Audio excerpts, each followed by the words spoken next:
And we're on for session 3 of Maison de la Corriveau.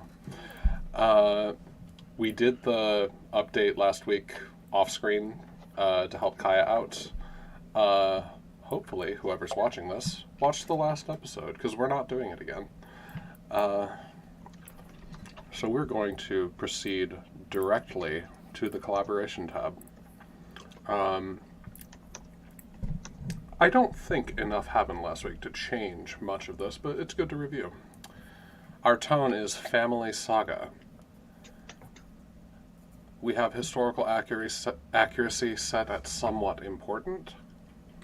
Gender power balance is historical, and we are not using hidden information. Does that all sound good to everyone still? Fantastic. Our lines are harmed children, incest including cousin marriage, racism, sexual assault, and characters named Charles, Chuck, or Rebecca, presumably also the French Charles, given this particular game. That one's mine. Still. Our veils are anti-Semitism, bigoted violence, domestic abuse, graphic gore, harm to animals, homophobia, infidelity, miscarriage/infertility, on-screen explicit sex, pandemics, and transphobia. I'm going to expand that box a little bit. There we go. That looks a little better. And our ask firsts are bullying, cults, drug abuse, suicide, violence, and weight discussion. Is there anything we need to add to this? Is there anything we need to move around? Nope. Okay, very good. In the category, is there anything we'd love to see in our game? Rendezvous at midnight. The more illicit, the better. Ghosts! Ghosts! Ghosts! Well, we're 2 for 3 as of last session. One more ghost and we'll have fulfilled that. Apparitions in mirrors and windows. The reflecting pond in the garden, that's kind of close. Someone getting in over their head. Someone having a crisis of faith. We hit that last session. Really, really good. And diabolic pacts. Anything we don't care to see in our game. True hatred between siblings. Is there anything we want to add to either of these? We've struggled to see stuff we don't care to see in our game. Like, we're down for anything. Yeah. Everyone's just so excited to dive in. Yes. All right. And then in the spectral collaboration section, are spirits real? Maybe. Question mark. Spirits signal their presence visibly and olfactorily. We are obviously not strictly limited to these two, but these are the main ones. The details contributed about spirits or the spirit world are as follows. There are always 2 versions of spirits, the sweet remembrance versus the gruesome reality. If you let a spirit linger with you too long, they can drain your energy. Spirits only know what they knew while living. Spirits are motivated by a single desire or motivation, and some spirits will want to make a deal with you. Another thing I want to address while we're talking collaboration, I don't know if I'm going to add a line for this. I might add a row for this on the sheet, because it seems really important to the tone for this specific game because of the setting we're in. Mm-hmm. It seems important to establish what time of year it is, like what season it is, because for me, when I'm talking horror in Quebec, my mind immediately goes to like, oh, it's the middle of winter. And a lot of the folk tales and a lot of the legends deal with winter in some way. I am open to being convinced otherwise. For example, since we have a botanist about, it being the middle of winter would make life difficult for Titus in a lot of ways. So we might be able to make a really convincing case for autumn, say, and that could still be very tonally right. Isabella, go ahead. I have. Let's fix this right now. A greenhouse. There we go. That sounds like the perfect solution, yeah. There was a lot of talk of foraging in the woods, though, which I guess you can still very much do during winter. You Yeah. could also You can also do absolutely it in autumn as well. So what do we think? I think winter makes a lot of sense. Providing a greenhouse will help, I think, cover the problem for Titus. Unless, of course, Laura, you really want it to be autumn for that. In which case, I'm fine with anything. No, I think that it is quite along the lines of Titus's system of belief in his own, infallibility, that he would believe that trudging off into the woods in winter, he would still be able to find dormant plants, or seeds, plants that have gone to seed and seed over winter, right? That he would be able to. Or it's just kind of a sign of his eccentricity, like he's interested in their hibernation cycle or something. Oh, that's lovely. I like that. Yeah. That's true. Winter, and I do think that the greenhouse provides some potential story, because it would be Olivia greenhouse, and they might not want Titus to go foraging around in, or they might use that as come into my web. I don't know how realistic a greenhouse is for 1780s Quebec City, but I think it's a permissible flexibility. It depends on the size. If I recall correctly, about what was usual for different kinds of estates. If you tell me what kind, I could probably come up with a few different models that people have had during that time. Because I am very... I know my florist stuff, but also there's plenty of winter forageables that are not dormant in the winter, and bulbs and stuff like that. So, if you need it, I've got it. If I end up with time, I'll look into it. Excellent. So, let's move over to the character tab and start talking scenes. We are currently at the beginning of a new novel chapter. I was supposed to set up a 24/7 epistolary channel, I believe, but I didn't actually do that because what had actually happened was I started in a game last week that is my third game on Sundays, because I run this, I play in one before this, and then play in one after this, and I had to immediately get ready. It didn't go great, so if I'm still not having fun tonight when we play again, I'm probably going to ditch. But yeah, so epistolary technically didn't happen, and that's my fault. So I think given the time that's passed, I'm just going to declare, let's just move on. If that's fine with everyone, we can do a quick epistolary now if you really would like to. And I will just have it on video record that, that's my bad. What do y'all think? We can do it now so that you can establish more story stuff? Or we can just get going? I'm going to do an epistolary in the middle of a scene. That's it. That's all. No, I'm joking. I actually don't know. Don't put it past me, though. We all know. I was last night's I broke the rule last night in another game and did 3 epistolaries. So I can't talk. I can't talk. There's no telling. Okay, I'm good, though, personally. Yeah, I don't really have any story to offer. Okay, very good. I have made the epistolary channel so that I don't forget later. Sorry about that. So, let's get some scenes for this new novel chapter. What do we want to see? Do we do event or visitation or that division in Thinly Veiled? I don't really remember. I think we still can if we want, but it's not as important. So do we do?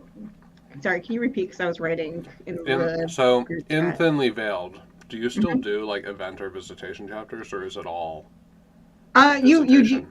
you do. There Okay. are event chapters that you can have, and there are visitations. There's even some Oh, it's also occurring to me, we also established the setup for an event chapter last session with this ball. Yes, this is So- why I'm dressed like this, right? You're right. So this probably should be an event chapter taking place at the ball. Remind me, because again, this week was a little complicated for me. This ball takes place where? I believe it is... Was it established exactly where it takes place? No, I don't remember. I also don't think so. I don't think so. I'm not even I'm sure going to- it was established who was hosting the ball. I'm going to check the VOD for that chapter quick and see if I can find it. It was towards the very end. It was between Alethea and Emmerich. Adalbert. Oh, No, Emmerich. yeah, Alethea and Emmerich. It's Yeah, Emmerich. I forgot that we got the introduction of Emmerich. Yes. I played Emmerich and Adalbert in the same novel chapter, which was And did A a time. great job. And I unfortunately gave Raz whiplash. I'm sorry. Z was so mean. I don't mean to be. No, you're fine. No, it's okay. I just- 100% fine. Actually, that is also something Kaya should probably know, which Yes. is that the relationship between, if you didn't see the end, because the relationship between Aletia and Emmerich is friendly, but it's possible that the relationship between her twin sister and Emmerich might have been warmer. Mm. That does Like not mean something that got discussed. Yeah, that does not mean there could be no affection between the two. It just means that I Aletta, think I got that vibe from reading through all three of the character descriptions. So I appreciate the clarification as well.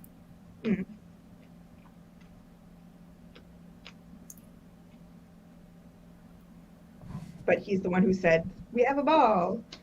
Oh. Will you come with me?" And I went, "Well, if you're not going to accuse me of, flirting with my ex, of course." Oh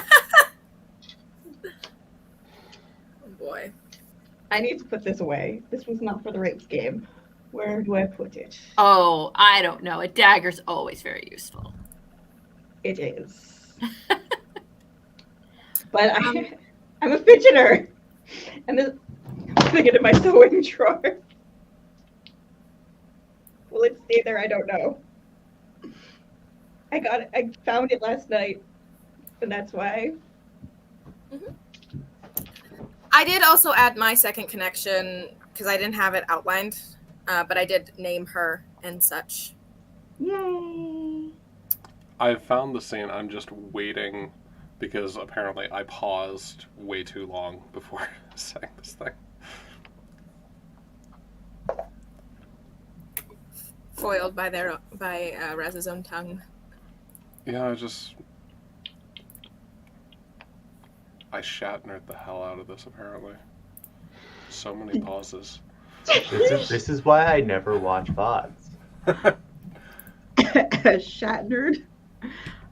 That is real talk. That is my biggest fear of sounding like in any game because I'm always trying to think, like go from sometimes Italian to English, and I'm going, wait, and there's always a pause. I'm like, oh, please don't tell me I sound like Shatner. Please don't let me sound like Shatner.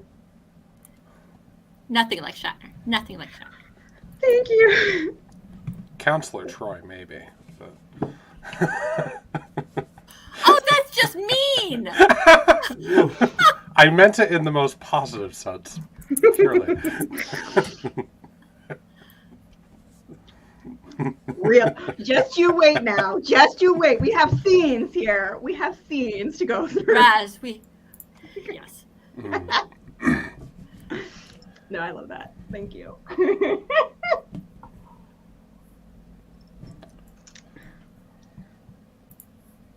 my time frame for finishing things, I did not finish these sleeves because they're like, do a lining for the sleeves.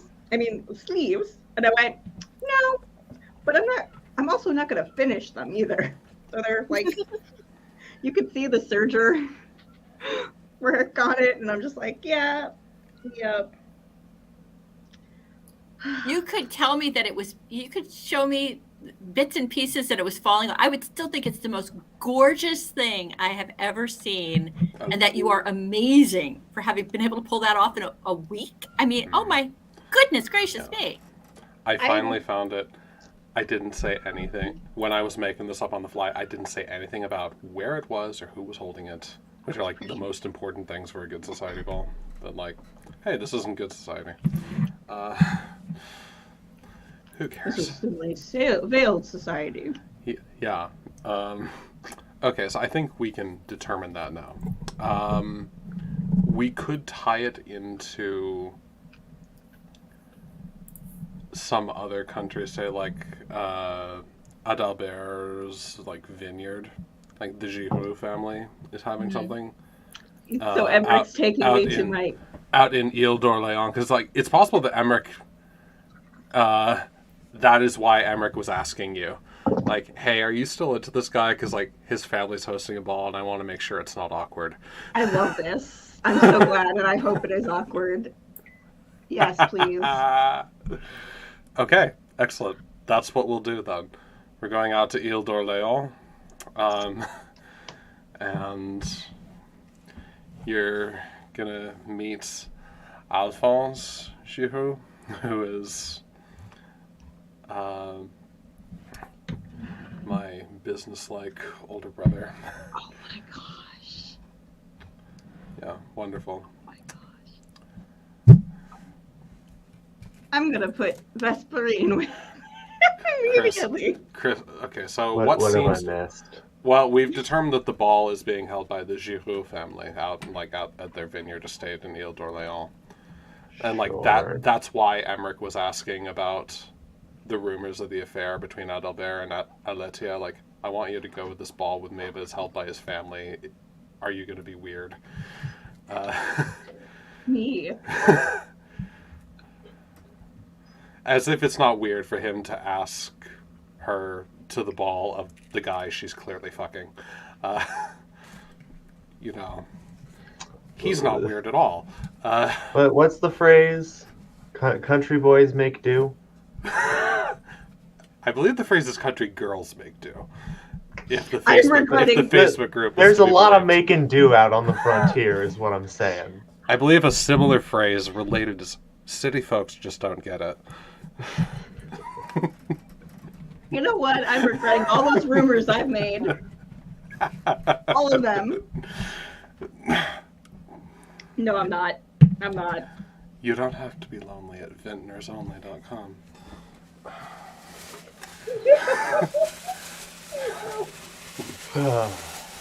Okay, now that I'm getting all my break energy out, I don't know, maybe it's playing with Chris. This just kind of does something to me. Don't put this on me. Chris? Don't put this on me. It's your reactions. It's fun to make you make those faces.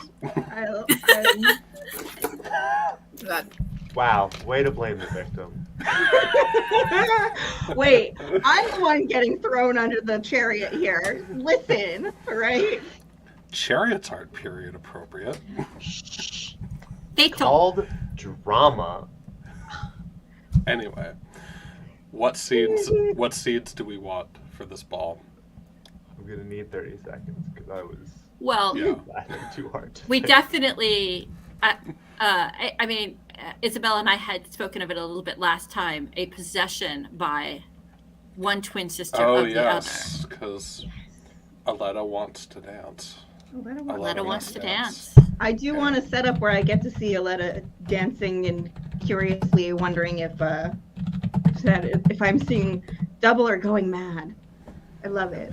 I'm posting each scene idea in its own message in the chat because doing the shift enter thing in the StreamYard chat doesn't work the way that it does in Discord. So I can't make a list there. So Yeah, Aletta must dance. I think naturally there has to be some brotherly interaction between Alphonse and Adalbert. Like, we have to introduce Alphonse. He's hosting the party. We have to see Vesperine and Casimir together, and then Vesperine and Aletheia. Okay, so Vesperine, Casimir. Yeah, that was the only thing I could think of. Is like I should probably reunite with them. Yeah, we definitely I'm need just to like- introduce. We need to introduce Vesperine. See her dynamic both with her husband and with her frenemy sister-in-law.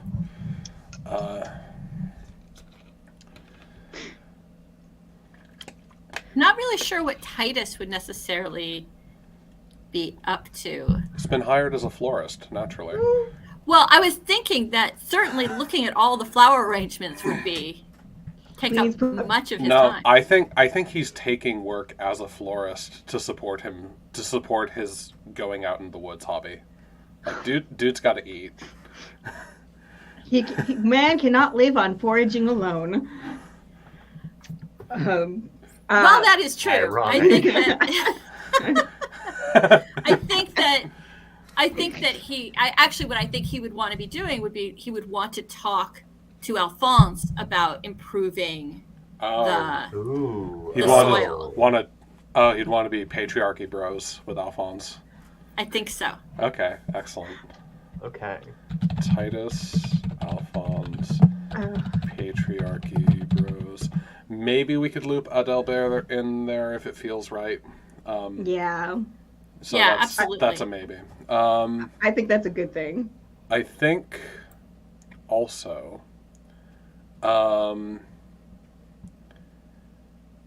it would be very interesting, since we're introducing Vesperine and establishing these tense family relationships. A Felix sighting could be interesting as well. Depending on how things go, like, that is more like, if the mood is right, maybe, yeah, it's just depending on what y'all want, but, like, it strikes me, you know. Oh, I've got ideas. Okay. Leave this to me. My middle name's not Drama. I will fail myself. Oh, I just noticed that you filled out the tutor connection. Mathilde Grimard. Yes.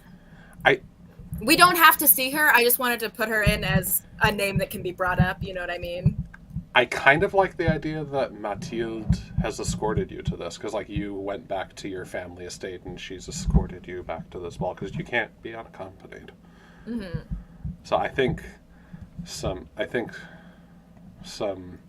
Mathilde sighting as, like, this kind of iron-fisted, slightly fascist matriarch. Oh, Would gosh. be good. All right. No, that is the energy. That is the energy. Reading this description, What that is is that? 100% the energy. God, what is the name of the horrible teacher from Matilda? Oh, Miss Trenchbelt. Trenchbull. Yeah, Trenchbull. Madame Trenchbull. Yeah. Oof. We'll just rename her. As the No. French would say, the big egg. Yeah, Madame I looked at Trenchvache. name generator and I saw the name Grimard and I was like, it has the word grim in it. I think it's just right. Well, Grimard is a really, really old school Quebecois surname. It's really appropriate here. And Mathilde is a classic bitchy old lady French name. So I'm so glad I nailed it. you did really well with this name, actually. I'm glad. Some vibes transcend, is what I'm learning. They do. They absolutely do transcend. I think this is a good start for scenes. I have a few other ideas, but I'm going to leave them in my pocket for now. Okay. So, I would like to What- put back burner Adalbert and Aletheia at the ball. 'cause I think oh, would be good. that's Yeah. definitely happening. Okay. It's I just it was wanted to left- make sure. I just My figured dear, it drama. my dear. It was left out of the list because it's so obvious. Oh, thank There we go. I should have known. Okay. Right there. Okay, Kaya got a call. Let's start this off and do the Alphonse Adalbert scene before the guests arrive to give Kaya some time for her call. So the two brothers getting everything ready. I have made my way from the city early, perhaps. Let's see. Yeah, that tracks.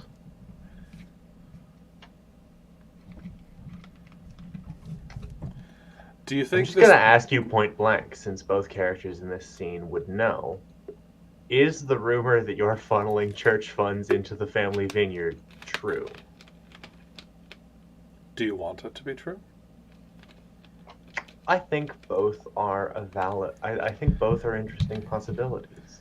I think it is true because, like, initially that I picked that desire, avoid consequences for your past behavior, with the idea that, oh, like, we did actually have an affair while I was a priest. But since we established I became a priest after the Great Romance, I think it makes more sense that my past misbehavior is some kind of other sort of corruption.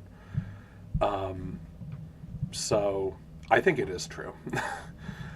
Were we just talking about rumor and scandal?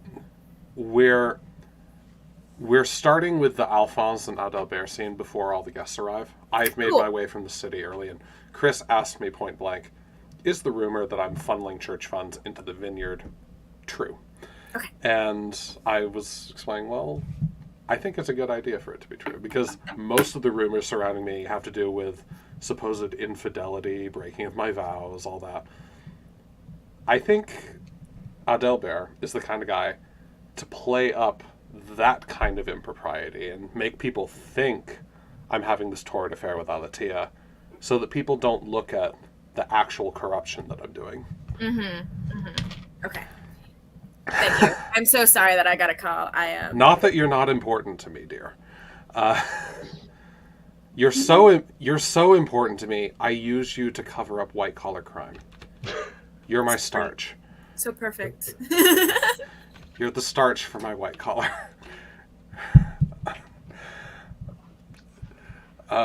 Anyway, so yeah, to answer your point blank question, I think it is. The real question is Alphonse complicit?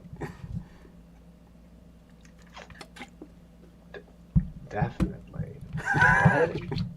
Yeah. I kind of get the impression maybe Alphonse strong-armed me into it because, like, he resents me for leaving, resents me for going to the church. Like, well, as long as you're going to be in the church, you might as well make yourself useful. Oh, come now. Strong-armed is a bit harsh, don't you think? It was your idea. Well, you just... Ever since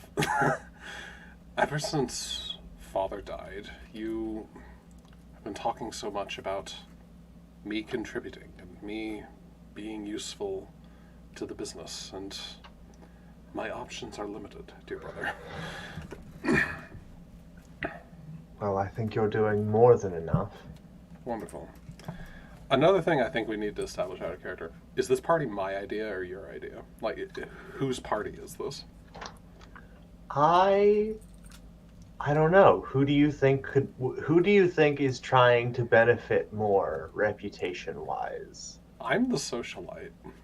So I think it might be more that, like, the impression that I got when I designed Alphonse as a character, and you're welcome to take it in a different direction, is that he's much more salt of the earth, blue collar. Oh, I was going the opposite direction. But Yeah. I can work with this. Actually. Yeah, much more like, what do you need all this intellectual high society stuff for? Like Alphonse is like going into the fields himself, making sure it's done right. He's like that kind of guy. Thank you. That and so, a lot like, of how I was going to play this. And so, like, that was the impression that I had. And so, like, in terms of who's more likely to throw a party, it's definitely me. But I do think with the rumors swirling, you would kind of like push Alphonse into being the host. Yeah, I didn't ask who's Notionally. hosting. I asked whose idea it was. Well, Yeah, I wanted the party, but I was like, hey, I need you to throw a party. I mean, I can try. I can see what I can make work, but Yeah, excellent. So, all farmers are southern. I'm sorry. that is the most offensive stereotype. I'll work on it. The voice is going to be inconsistent for at least this scene. And I mean, Quebecois French does have a bit of a twang to it, so like you could put a twang into your voice for this character if you All want. right, we'll do that then.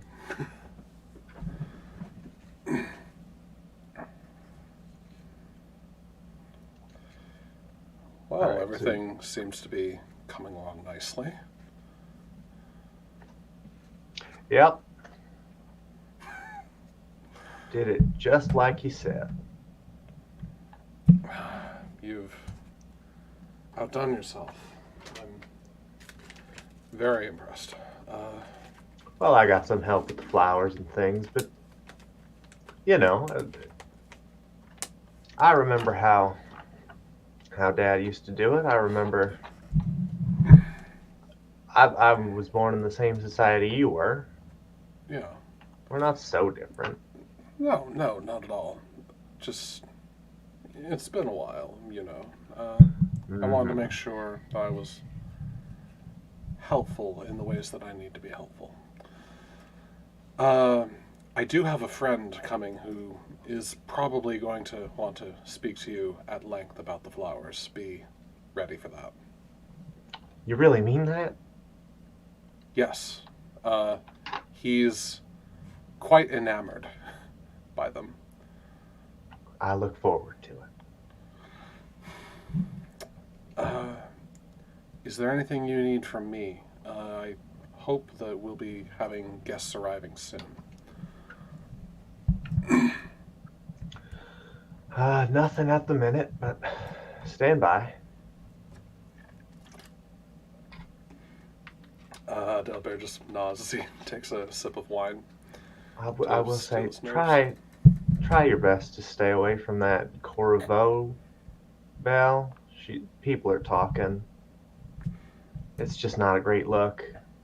Oh, well, I don't know if she'll be here, but She I- has that.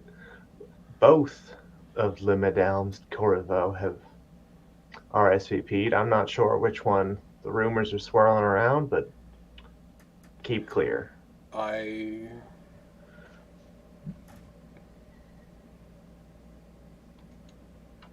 That's good to know. Thank you, brother. Just looking out. If you'll excuse me.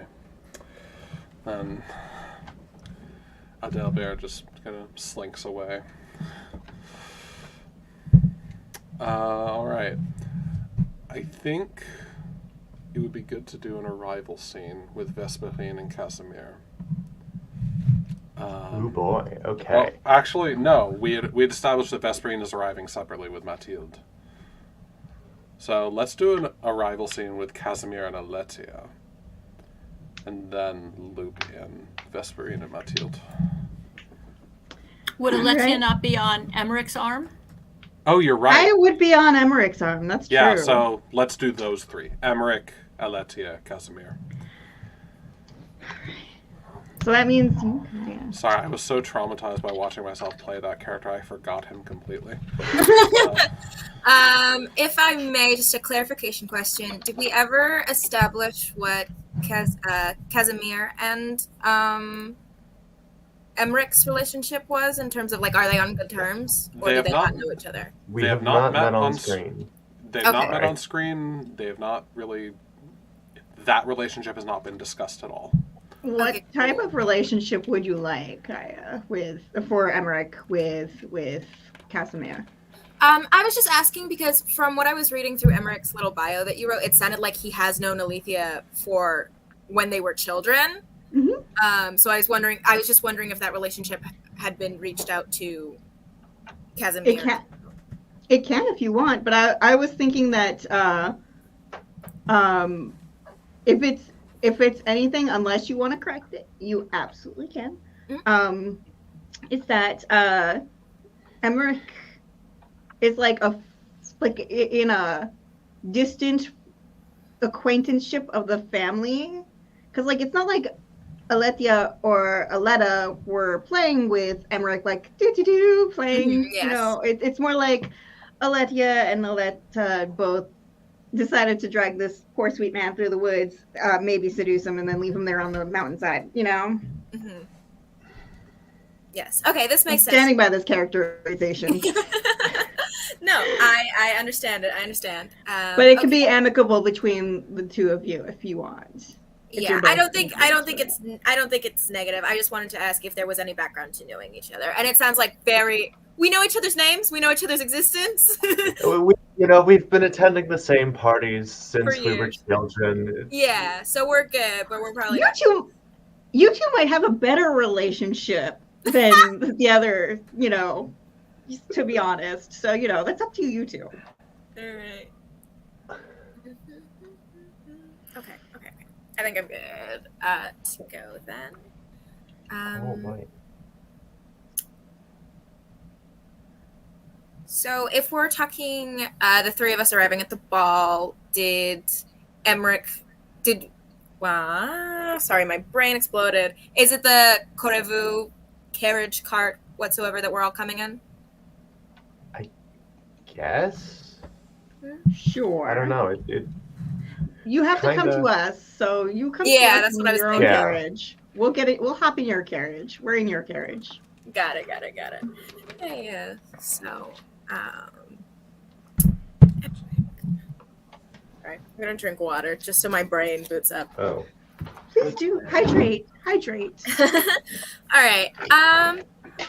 Emmerich, probably I believe would arrive at the Maison a little bit early because they don't want to be too. You want to hit that fashionably late to a party, but not too late, right? So early to your guys' house, but then it's probably like slow, like comfortable pace to the actual vineyard and such. He's probably been trying to make casual conversation with the two of you the entire time, I imagine. But is perhaps not getting so much back from Alethea as he desires. After that last interaction, probably not. You did just accuse her of infidelity. You did. Yeah, I think. Well, I mean, on your behalf, Russ did just accuse me of infidelity. No, there's definitely like a nervous. You can tell there's like a nervousness to how he is trying to conduct the conversation, in which he is trying to sort of smooth things over from last time and pretend that it didn't happen at all. I think. And for the record, Isabella, I didn't do anything. That was all Kaya. This is Kaya's character. Right. This is right. Yeah. True. I accuse. Accuse. Yeah. So I definitely think he's like trying to move as kindly past that now that we've had a discussion as possible. A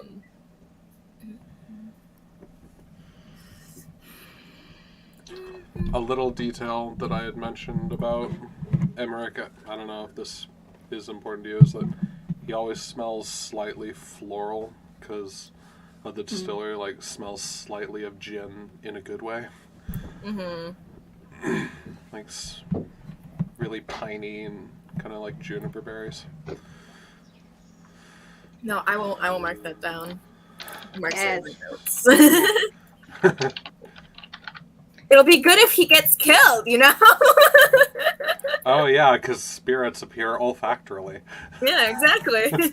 Or maybe he's been a ghost this entire time. Who knows? I did leave him on the mountainside. Listen, the devil is a trickster. He could, if anyone has a scent, it can be used to lead you astray. Is all I'm saying. I mean, this is just sounding like another romance novel game that we need to play. I got catfished by the devil. Yes, please. Right I've now. been- And left in the forest on a mountaintop I- by twins. Yeah. I've Note been- for Chloe: make Make a playset where one of them was a ghost the whole time. Chloe, I'm sorry. I've given you homework. Rules for rules for main character ghosts, please. Please, we need them right now, actually. Anyway, so you arrive at the vineyard. Proceed with the scene, please. I will stop interrupting. Alethea, I'm assuming that Emmerich is assisting Alethea alight from the chaise lounge. That is still appropriate. Excuse me, Austin. I'm assuming. Yes, so he is extend their offering hand. his arm. Yes, hand, yeah. Right, you two go ahead. Wouldn't it be better if you attended with us at the same time? I think setting ourselves apart would be a more fitting entrance, personally. Well, you have to wait for your wife anyways, I suppose. Yes, of course. If that is how you wish it. Though I do not think it is the best course of action, considering our return to society. If you both insist. Please, imagine how they'll talk if my wife comes in on the arm of some spinster. There are other times to look united, as a front. Considering how divisible we are.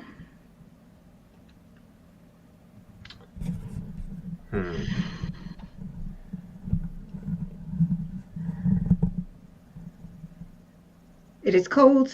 I am tired already. Do you wish truly to sit in the carriage by yourself in this winter? More than happy to, sister. And give your wife my kind regards. Oh, please, it's not like you won't see her. It is a ball. And after all, everyone is flitting about until the early mornings, until breakfast. Please, So there's no. Please do try. I know how you feel about her, but it's important, and it's important to me that the two of you have something like a relationship. I act civil and appropriate. Unlike some who dawdle in the background and make less than pleasant conversation with the guests that they are intending to gawk at, I suppose.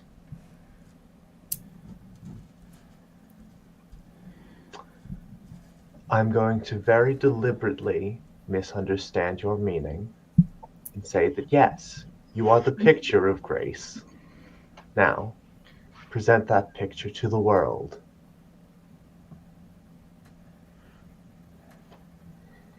I will do as I please. As ever you have. I'm just really angry right now, and they're trying to mask it so much. Oh, gosh. I think Emmerich has pointedly been like looking away during your guys' conversation, probably as it got more jaded and biting, and it's just been attached to you, but very clearly not looking anywhere at the two of you. And sensing the silence and the end to it, is going to gently like tug on your arm. Madame Le Corriveau, please, we can make the rounds, and hopefully your brother shall waste no time in a entrance of his own. Of course, I'm merely worried about him catching ill instead of sitting out here like a dog. Well, I'm worried for your sake, personally. Oh, are you? The nod. Yeah, and I think he will has stopped the chattering, the nervous sort of rambling that he had in the carriage, probably, and is just going to assert you quietly as you like make their rounds, probably saying hello to people. I imagine. I'm so sorry for my behavior already. No, you're so good. I love the drama. I'm just like I don't know what to say because I missed the first interaction. No, So I'm it's, just like, it's all good? good. Yes, this is great. This is good. Yes, no, this is great. Let the record show I started it. But this happens to me all the time. This scene is a really, really good reminder that sad boys can be toxic too. So true. It's okay. I love you, Chris. This is great. I love this very much. And Kaya, you're doing wonderfully. I just feel awful. No, you're so good. Don't it's worry, hard. Miss Green will match you. It's hard to play a snake lady, isn't it? No, I do it far too often. Okay. Anyway, I digress. We're moving on. I will say that I usually play soft boys, so this is a great change of pace for me. Yeah. I'm glad I can encourage this in you. This is like a soft boy with a hard center. With a crunchy toffee center. Or like those taffy candies, like a now and later, like they start out really hard and they turn into a taffy. That's it. That's my goal. All right. I think this is a good moment for the camera to pan to Mathilde and Vesperine. So thank you both. Yeah. As Emmerich is finally dragging a very, very unhappy Aletia up the way to the manor. This is probably around the time that Mathilde has arrived with Vesperine in tow, in a carriage of their own. So, given that these are your characters and this is the introduction for your character, I'm going to let you set the scene, Kaya. All right.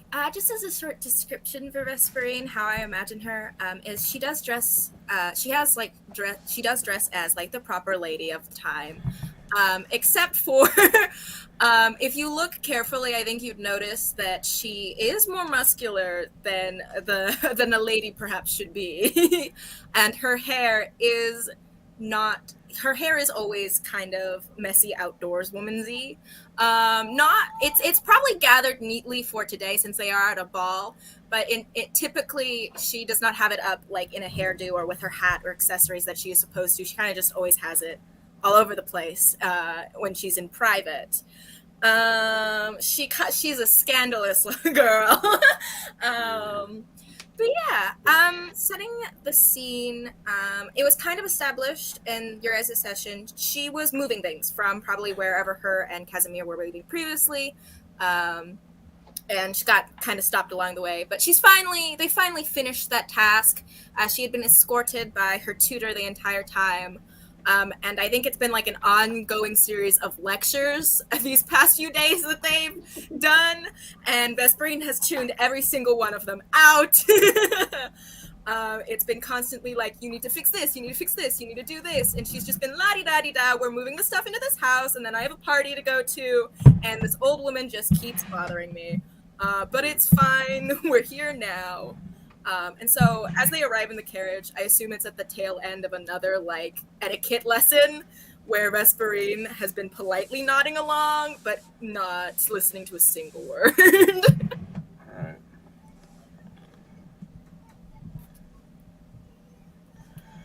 And if you don't remember that, you'll never keep your husband happy. Yes, of course. I will remember to do that promptly.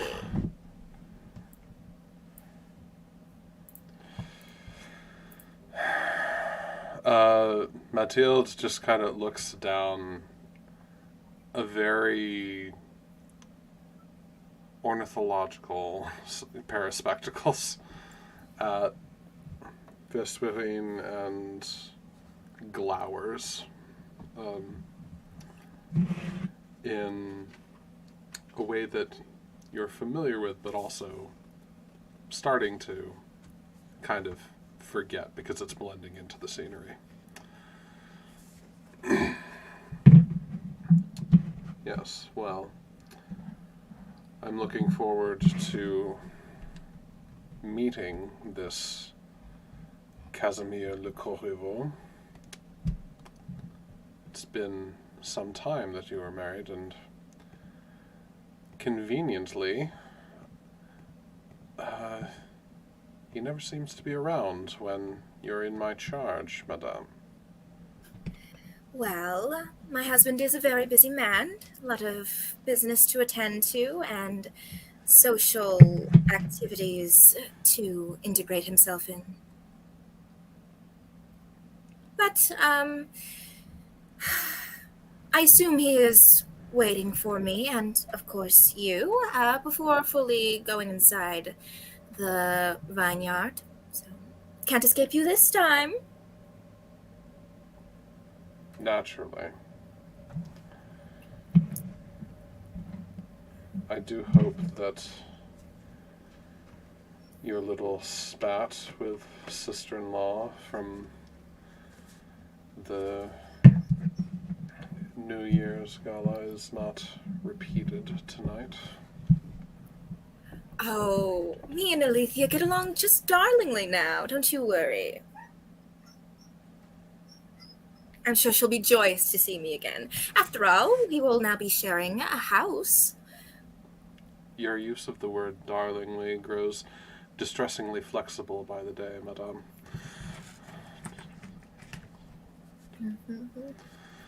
It's important to use many definitions for one word. Isn't that what you've said? Words are flexible, many meanings, so forth, so forth. I never say that. You're right. I said that, I think.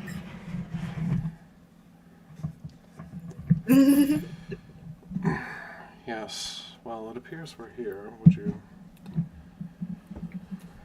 care to show me to your bow? Would be my pleasure. And yeah, she'll get out first.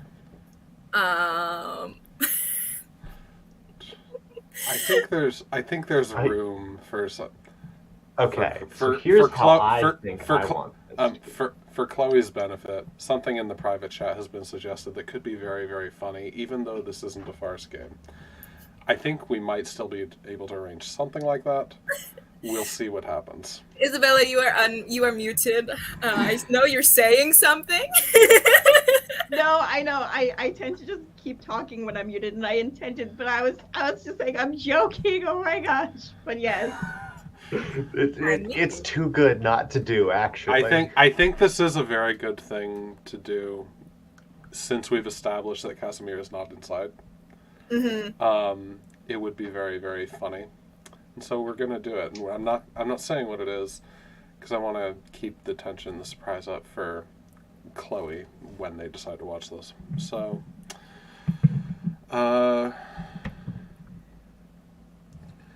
we get inside. And actually, I want to hear Chris's suggestion quick. My plan was to meet them outside at the carriage. Okay. When the carriage stopped, I would get out and then let her out and be there. But that does not jive with the thing that I very badly now want to happen. It could be that there are a sudden crush of carriages arriving all at the same time. That is the direction I was going to take it, Laura. Yes, I think as we get inside, due to the influx of party guests and the large crowd, Mathilde and Vesperine are separated. And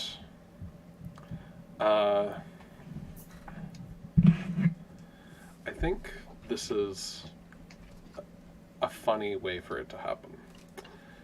Mathilde ends up running into Casimir, but Casimir is not really holding himself with the same sort of air of confidence as most of the other party guests. He's more demure, more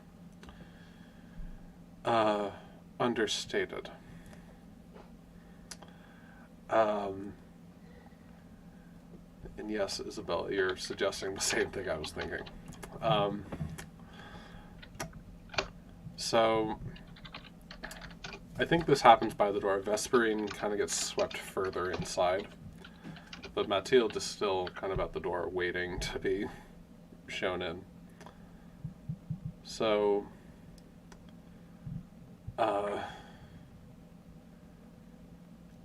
Casimir, you see this very stern-looking, older, middle-aged woman in her 50s in a very prim black dress.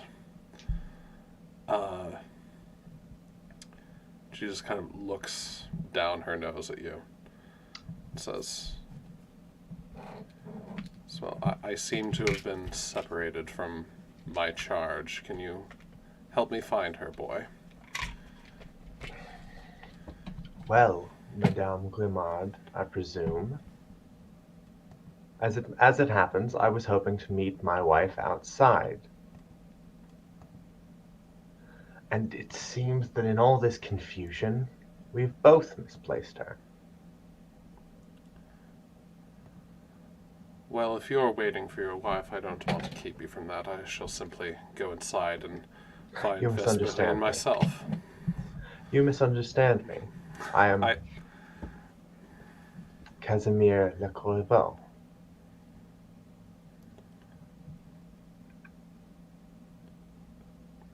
She kind of looks again and raises an eyebrow skeptically. I know.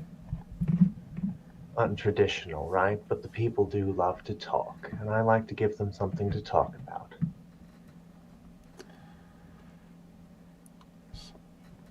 Yes, well,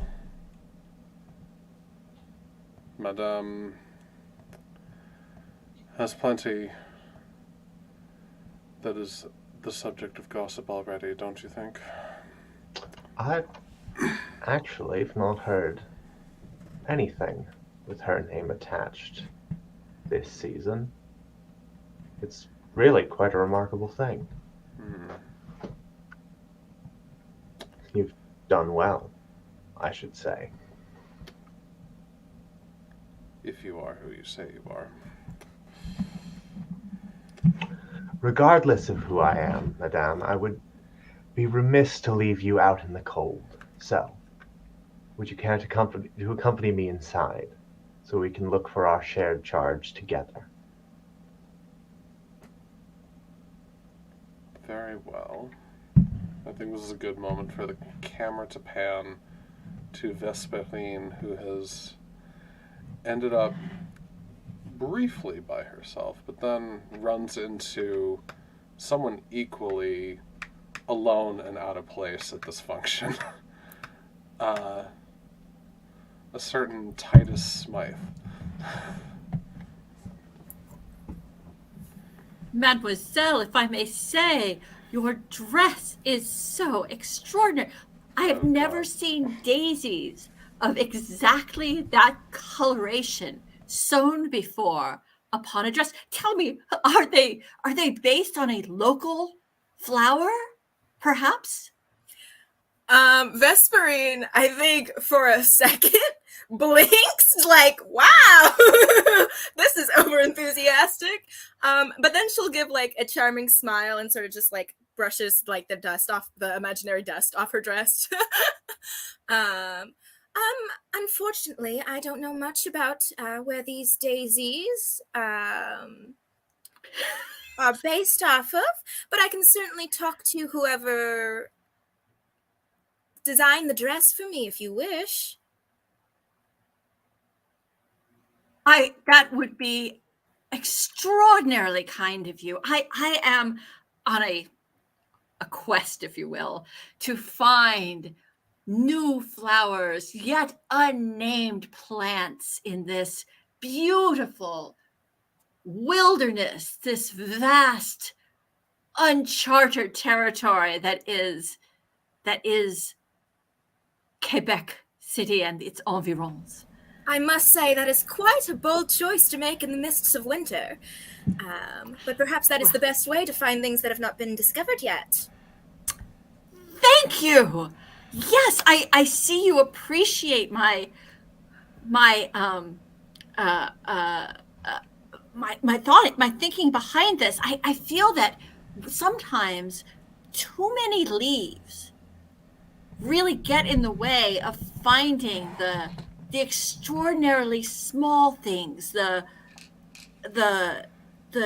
tiny overlooked beauteous flowers that I fancy are my specialty. Yes, I know the feeling. It's like when one encounters a large bear and misses the deer. Quite common, I must say.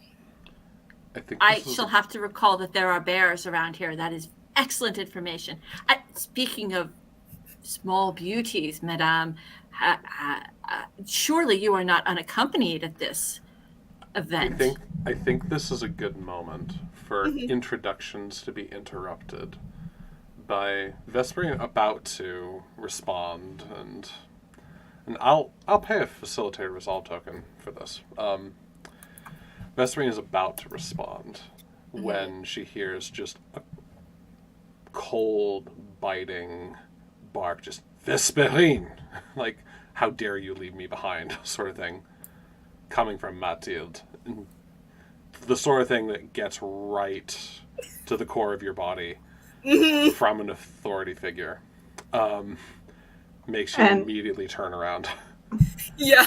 So, I'm going to mark off that resolve token, put it on Vesperine.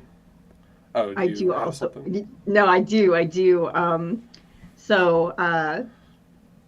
Actually, for Vesperine, for Felix, so there's a flower specifically that does smell quite dreadful. It smells awful if you take a scent of it, and I think that is a cloying feeling that you recognize. Like, to other people it smells pretty good, but to most people it smells like dried fall leaves that have been burning with like the scent of like moisture from being like compacted too much from the water, and it's a really kind of gross smell to some people, and you get that cloying feeling of that scent in your nose, and almost like it's a weight on your shoulder that you associate with your father. And you just hear this heavy breath in your ear of disappointment. So it's almost like this voice calling you out is your father's voice. I like it. Yeah, I think Vesperine, she immediately turns, and Titus, you can see her sort of like stiffen with like fear as her shoulders go tense. She'll like cover her mouth and nose for a second before taking a breath. So I think Mathilde and Casimir are approaching you. And Mathilde is launching into a tirade. How dare you leave me with this valet to try and find you? I've never been so embarrassed in my entire life. Are you unwell? Casimir, this poor young woman seems to be unwell. I think. Is there a maid about? No, I think I'm quite fine. Just got a little bit startled is all. My apologies, madam. I think you'll find half the ballroom shot up the same way with that. No offense, madam. I think you've mistaken who exactly is escorting you to me, though. That would be my husband.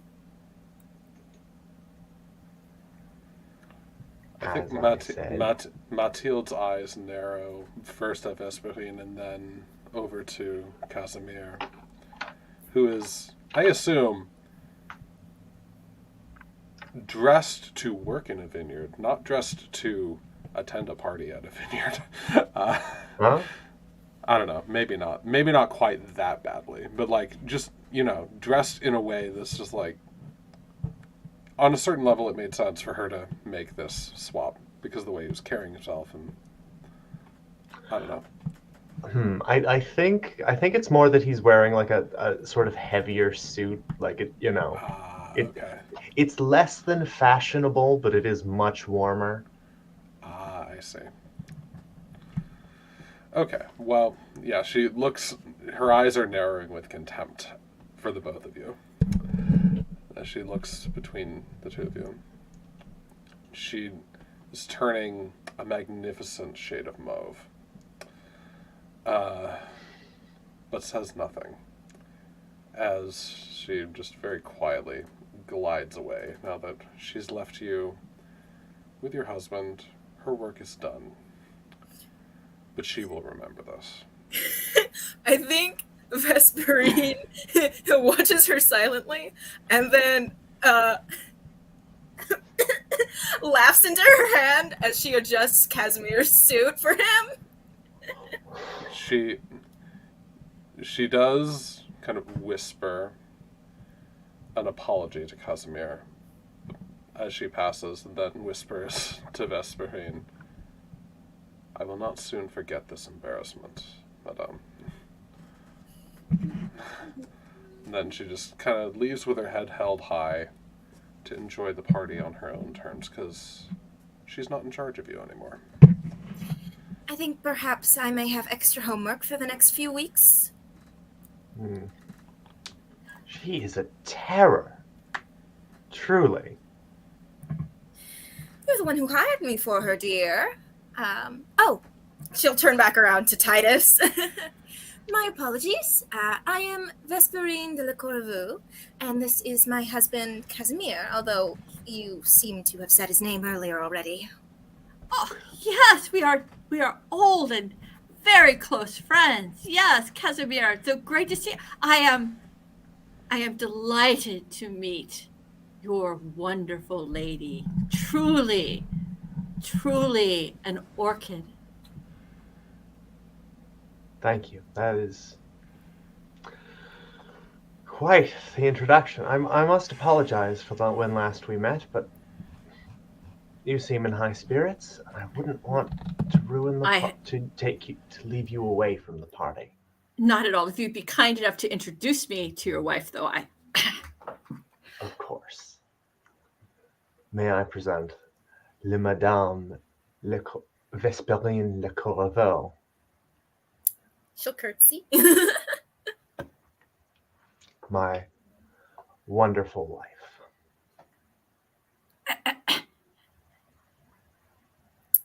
And of course, the Dr. Titus Smith, renowned botanist. Thank you so much. I'm pronouncing it Smythe these days, but however it comes from your lips, Madame, it will be a joy. It will be music to my ears. He gives a very deep bow. Oh, Casimir, I like him. Can we keep him? Well, if you insist. I shall leave you two to enjoy the ball. Again, thank you for I look forward, though, to the information about your dressmaker, Madame. Thank you so much. Of course. Well, I'm sure we'll speak again. Before you go, I couldn't help but notice those daisies in the arrangement. You've done outstanding work. Oh, thank you so much. Yes, it was great. An excellent opportunity to really investigate what is available in these areas. I appreciate you giving my name to the florist for this. Thank you so much. Of course. And Titus bows out.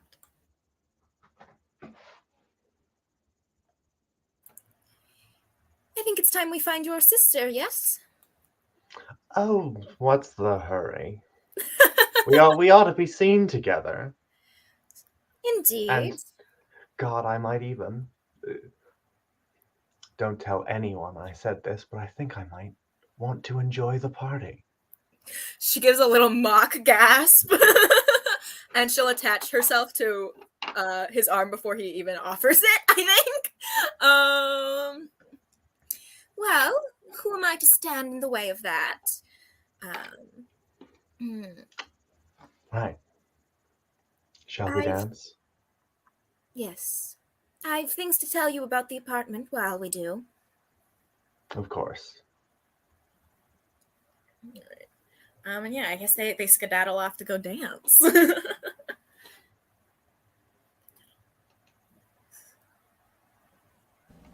Okay, fantastic. Chris, you made me snort Yeah. with laughter while I'm trying to be Titus. I will not look at the chat anymore because that was hilarious. Oh, yeah. I'm for context, in case Chloe watches this, something that I had said in the chat. I don't know if this is what Laura is referring to. It's something Isabella responded well to. For anybody sad that Titus lives in the wrong era for a fedora, just remember that the main hat at this period was a beaver hat, specifically a tricorner hat, which is the fedora, the proto fedora. I need him to wear it right now. In every single scene he's in, no matter the context. His head is just shaped like a tricorner hat. I think. I don't think you realize how horrifying that is. That's a very terrifying description. Probably, yeah. He just teases his hair into that shape. Oh, God. I can picture that. Yes. Yes. But, like, also, this is the time period when the beaver top hat was invented, like the stovepipe hat. The huh? Like, yeah, like a top hat made of beaver pelt. Perfect. Thank you. I will be wearing one in every scene from now on. Excellent. Oh, It's fashionable. And warm. And warm. I was just and warm, clearly. You knew you were going to be waiting outside. is that why you The guys were restaurant friends in at the first Casimir. place? A shared taste in hats?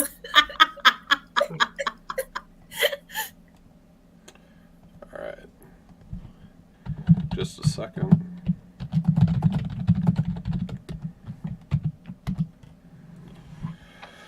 All right. So, what scene do we want next? They've gone off to go dance. I've posted some appropriate trad music in the chat for your benefit.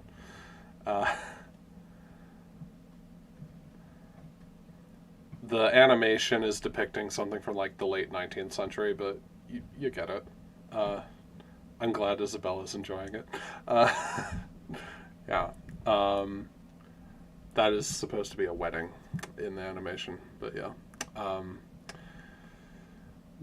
From this list, we've got Aletta Must Dance, Titus and Alphonse Patriarchy Bros, a Felix. Well, we've had a Felix sighting, actually. I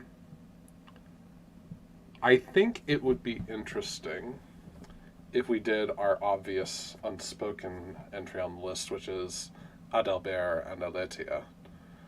And that can lead into some other stuff that is on the list.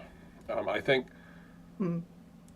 Adalbert is doing his socialite thing, making rounds through the park, because he's like not the actual host, but he's sort of, everyone kind of gets that like he's the guy that put this together. Or like nudged his brother, hey, I need you to throw a party. Can I use your house? Can I use the house? Yeah. Yeah. And so he's going around and trying his best to avoid Aletia, but you know, can't keep an eye on them in the crowd forever. So they inevitably make eye contact across the crowded room. So what is that like, do you think?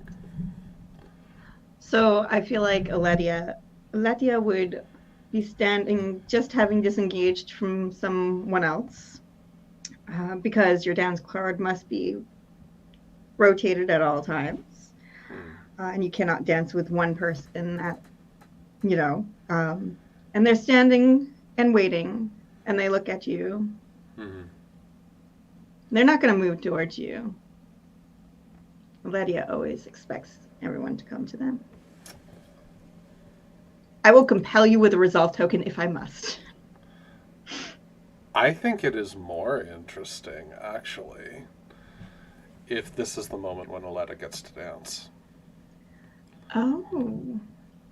Oh. That is interesting. Well, we could do it two ways. We could do it with the possession, or Isabella had said she would have liked to have seen double. I think I know a way we can work this in. So we just reverse it. And the way it happens is that you would possess, and then maybe midway through, although I would like to see you me get possessed by you during a dance with Emmerich. Right. But for this one, you possess Aletia, and then halfway through, Aletia will see a reflection, and it triggers them to come back to themselves and be very dizzy and then realize they're dancing in Adelbert's arms. If that is good for you, for everybody here. Oh, I think that's excellent. So a resolve token does need to switch hands here. I have no problem with that. So I think as we've talked about, there are a couple ways that this can work. I'm pulling up the examples. So I think the way that it could work, there are a couple ways that it could go, but I think the way that it works best is for Aletta to pay a resolve token to Aletia. Yep. Sounds good. So go All ahead right, and I have just done that. Yeah. Yeah. All right, now that that's marked. Okay. Now that we've shared this, gaze, and Adelbert is really conflicted about whether to approach you. Okay. I think that is the moment when Aletta takes over. That works for all involved. Absolutely does, because that compels. Like Laura has a voice in this now as well. Yes. And Never done this before. how does, and this is a question for Laura, how does Alethea's body language change in a way that is visible to Adelbert after they are possessed? Well, I think the first thing that happens is that Aletia is turning away, and Aletta sees that she is not going to dance, and that's what triggers the possession. And so when they are possessed, it is that Aletta turns back and takes a step towards Adelbert.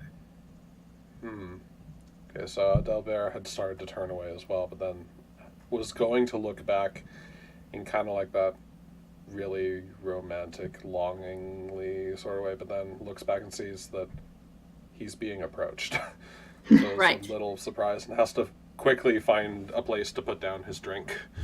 And just like okay. Aletia, Aletia the possessed. Should we just say Aletta? Since that's who's in charge. Yeah, Sure. just say Aletta, because Aletta's driving. Aletta has both hands reached out to him. And he just kind of hisses really desperately, "What are you doing?" And there's and Aletta answers, "I'm dancing with you."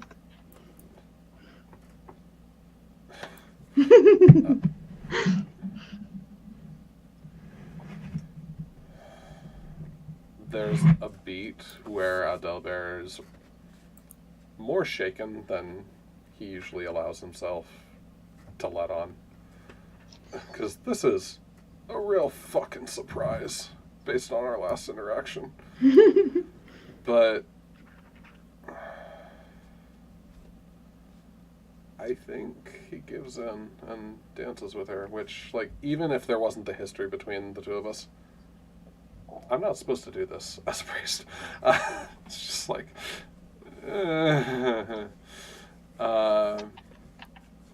like, I give in and I go ahead and dance. So, yeah. So the music swells and they are Oh. dancing around the dance floor. Question for Isabella. Mm-hmm. Mm-hmm. How much of this are you consciously experiencing? It's like very much like a hazy dream. They aren't experiencing everything. They're just almost getting impressions. It's like as though they've drunk too much, and they're, if everyone's good with that. For the I moment. think that is within our lines and veils, as I understand them. Yeah, Are they- not like as in too much, but you get that strange feeling of I've never drunk before, so I don't know. I'm making this stuff up. My drink of choice is tea. But that's the idea. I get, like, things like it's a cult, like those toys that they show in the horror movies that are like historical horror movies where, like, it does a spin and they have the different frames and it makes it look like the Zoetrope. object is moving. Yes. Yeah, a Zoetrope. Yeah. So that's kind of like how Aletia is experiencing this, and like each little moment is a fragment of want, but confusing. Okay. Oh, that's beautiful. I love Yeah. that. Thank you. Just incidentally, to explain to someone that's never had alcohol, that is a lot more like psychedelics than alcohol. I don't know. No, it's fine. I'm not shaming you at all. It was a really I don't drink. vivid and- I don't drink or yeah. do drugs either. I'm with you, Isabella. I have no idea. It was a really vivid and excellent description. Yeah, and no, I the liked poetry it a lot. was. Yeah. Yeah, I'm more the adrenaline junkie. I have gone and done a few crazy dangerous things for fun. So Yeah. Okay, yeah. then being drunk is a So- lot like the 15 minutes after you skydive.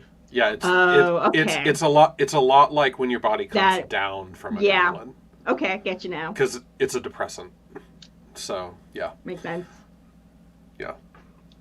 but yeah, I think inevitably, as you're moving around the dance floor, you might Adalbert might lead you past a mirror. Before Okay. that Oh, okay. happens, though, I think Aletta is feeling this surge of joy that it comes from the dancing itself and not the person she's dancing with. But it's possible that Adalbert mistakes where the feeling. So the smile Originates. plastered on the face. I love it. Right? Just this joy of being alive again for a moment. I would like to pay Emmerich a resolve token to witness this. Oh, you don't have to pay that because I was gonna say it later. I wanted to say it as Alethea was coming back into herself. Wonderful. Okay. Okay, Yeah. so inevitably, you pass this mirror that's on the wall, and as Adalbert turns you, the two of you, you get a peek of yourself in this mirror, but it's not you. Laura, what does Aletea see? I think the Aletea mirror. sees almost a superimposition of her sister's face upon herself. And as her sister throws back her own head in joy, Elatia sees her own face almost as if she were the ghost. Very evocative, very good. This is all excellent. Is this enough to break you out of it, Isabella? This is enough. And I love it. But I would like to add that as soon as it's a break, as soon as Aletia starts to come back to themselves, they feel this joy immediately almost fracture from themselves. And there's, in the mirror, there's still this fractured image of Aleta, but wearing the garments that, like the nightgown garments that they had been wearing that day in the woods. And the way it's fractal in the mirror is like the turn and spin of her nightgown fabric is streaking against the mirror image and make it all seem white. And then Aletia doesn't see her anymore, if that's good. Works. So, with the possession ended, how do you react to all this? How do you end the dance? If you end the dance, like, do you just stay there and let Adalbert continue leading to the end of the song? I think that the instance they turn back, Aletia is one who usually is very purposeful in their movements and what they do and what they say. But they have this clear face of shock for that one split second, and their grip turns tense on your shoulder and hand. And you just see this like look of distress that you would never have, like known from Aletia. And they start to like break away, but realize the whole room is watching, and they conclude the dance with him. And they look very cold. I think Adalbert actually would stop as soon as he sees that you're uncomfortable. If that's fine, that's fine. Yeah. I think as soon as he sees you tensing up, I think he would stop me. Like, but what's wrong? I will pay a resolve token to have Casimir fly in and steal you away before you can answer that question.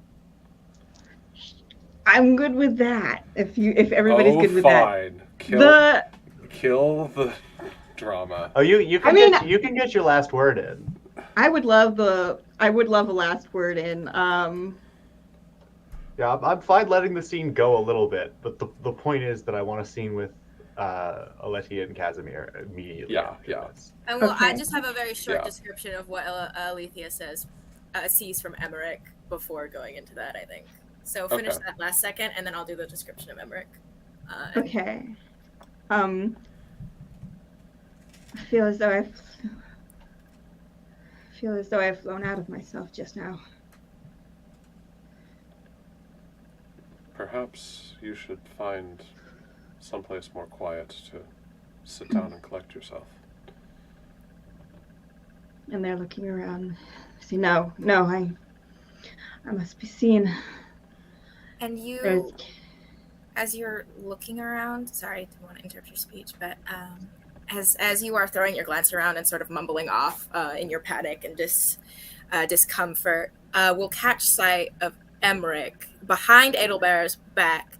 I think it's far enough where you can't see his face, but it's close enough to recognize him and the emotion of his posture and body. I think it looks like he has broken the wine glass that he is holding.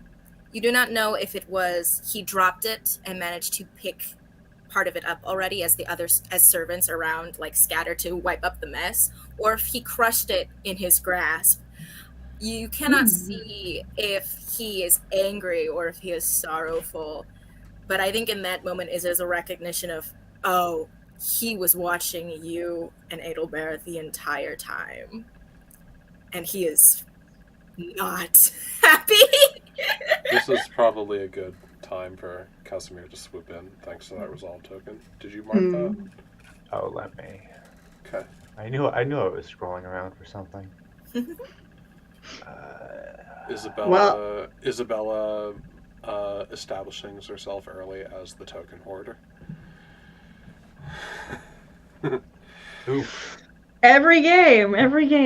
Anyway, while Casimir's collecting himself, the look that passes over Aletia's face is they know they have to come back to themselves very quickly, but they're not, and they're staring at Emmerich over Adelbert's shoulder, and they're holding their chin up high because they don't know what just happened. They don't understand what just happened. But they're not going to be cowed, and they need to figure out at least what is going on, but they're not going to show any weakness. And then they look at Adelbert and they falter, and they just look like they are withdrawing into themselves because they're so confused.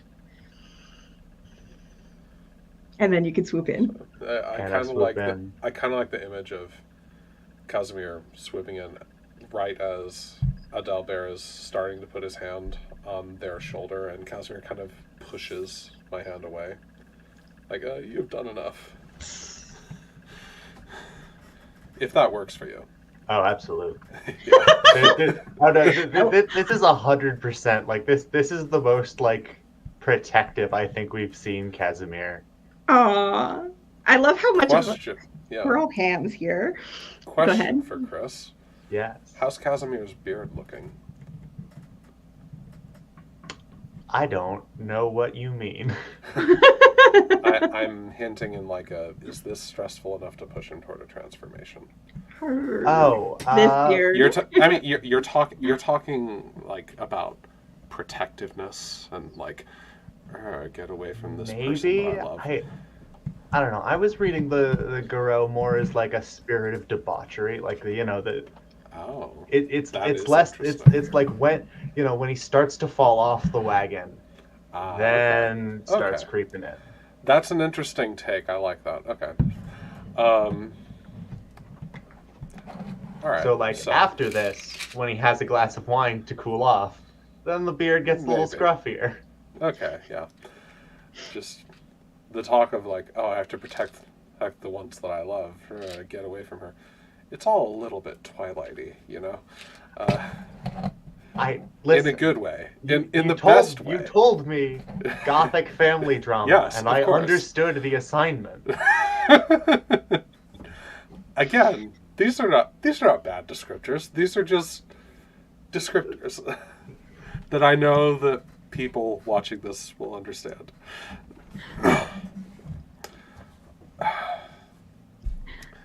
All right, so yes, swooping in. Yeah. Okay.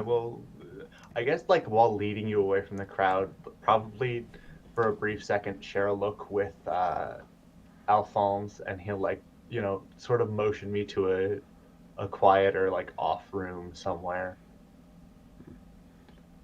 It's in there. It's a big place. There's probably something.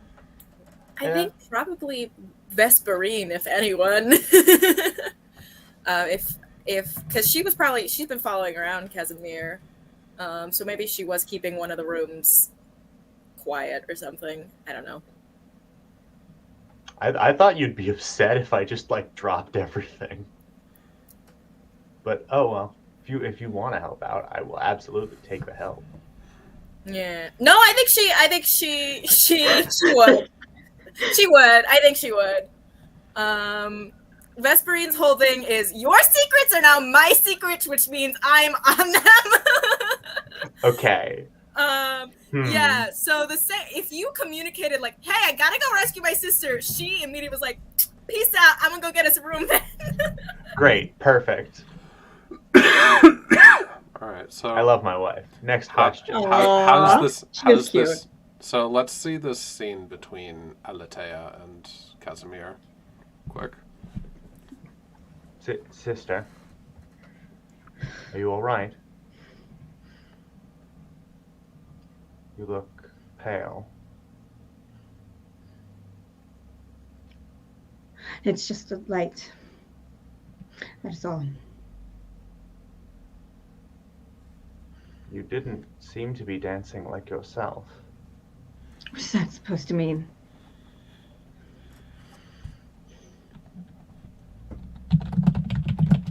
Let me think of how to say this. This is out of character, but dear, could you give us a minute?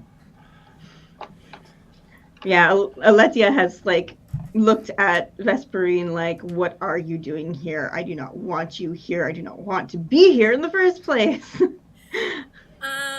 Vesperine sort of makes them it like. I think there's this moment, Casimir. You've seen your wife roll her eyes before, and she makes the exact face she usually makes before doing so, but then stops herself and just sort of leaves the room, closing it tight behind her. I see you've found your wife. Yes, she got us this room, and I'm sure right now is out there putting society at ease. Oh, do you think so? With you having to drag your sister into a room into privacy. I wasn't the one dancing with Curé Adalbert. That's not something I expect of you, sister. You're smarter than that. And I mean that honestly. It seemed a little bit like you had been possessed. Do not spout nonsense. I know. Please. She was your mother as much as mine. You know what's out there. Oh, I know what is out there, brother. I know it is in here, too. And I thought you knew how to keep a handle on it. I don't know what you mean. I am not affected as you in any such way. Is there a mirror in this room? I was going to say, actually, you both notice a smell almost of potpourri. The scent of roses starts to waft around the room. I think that you pay me a resolve token to make me also notice that. Yes, you would. Off we go. Damn overbearing smell. I cannot think.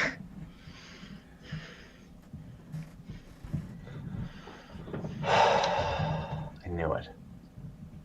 What? It's Letta, isn't it?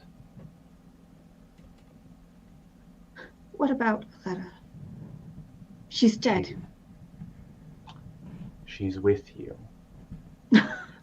As much as in my reflection. In a manner of speaking, yes. Clarification. This scent of roses and seeing in the mirror, is only Aletheia seeing this right now?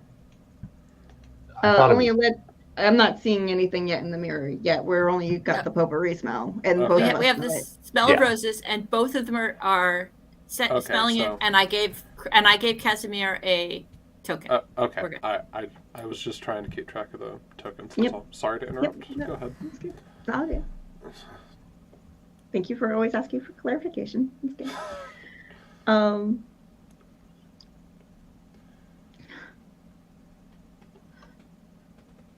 And I had just said, I cannot think.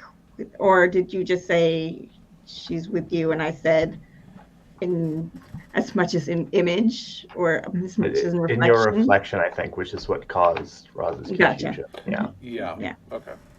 Yeah, because we're identical twins. That's why I said reflection. Yes. No, I get it. Again, was very cool. Tongue in cheek. Yeah.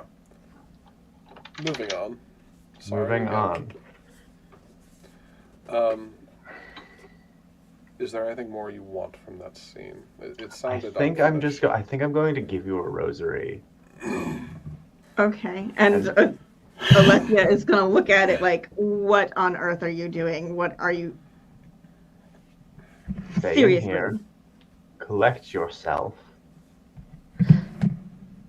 Am I supposed to say Hail Mary full of grace too? It wouldn't hurt.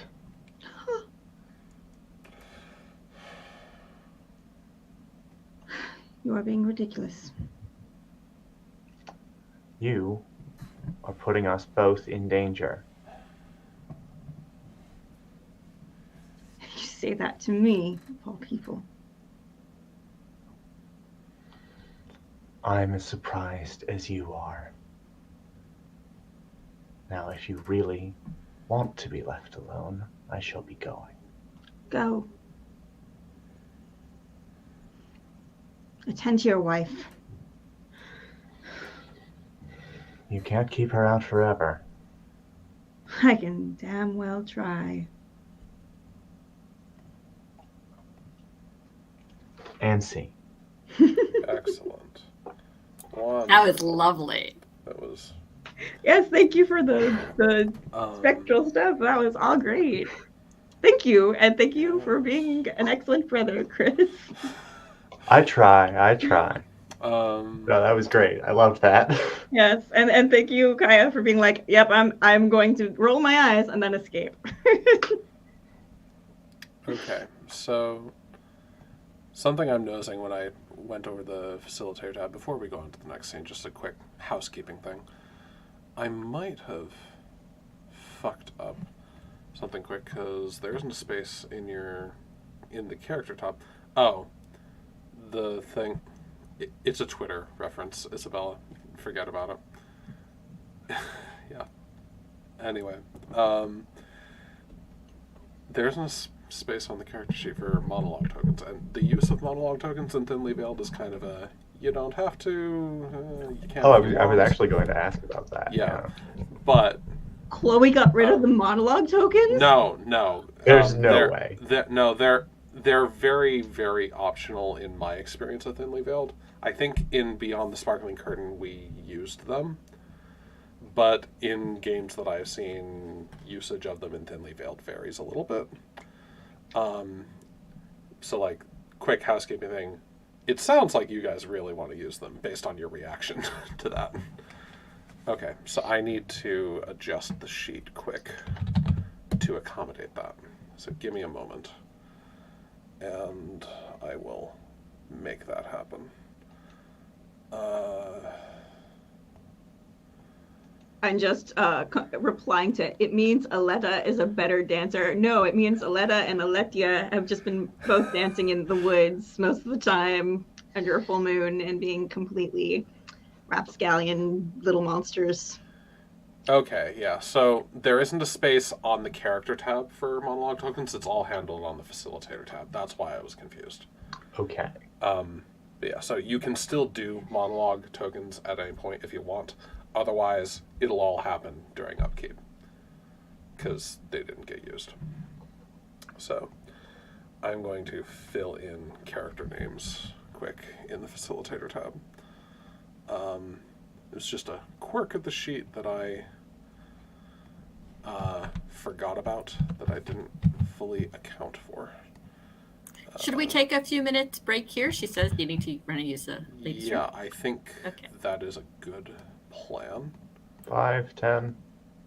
Let's do 10 minutes. Come back at around 40 after the hour. So, all right, see you then.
The only problem I am finding in this dress is that when you're trying to get the skirts to be under you in the right way, you forget there is a back.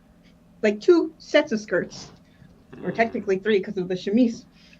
So you're just like, wait, why does this feel all weird? And then you can't fix yourself.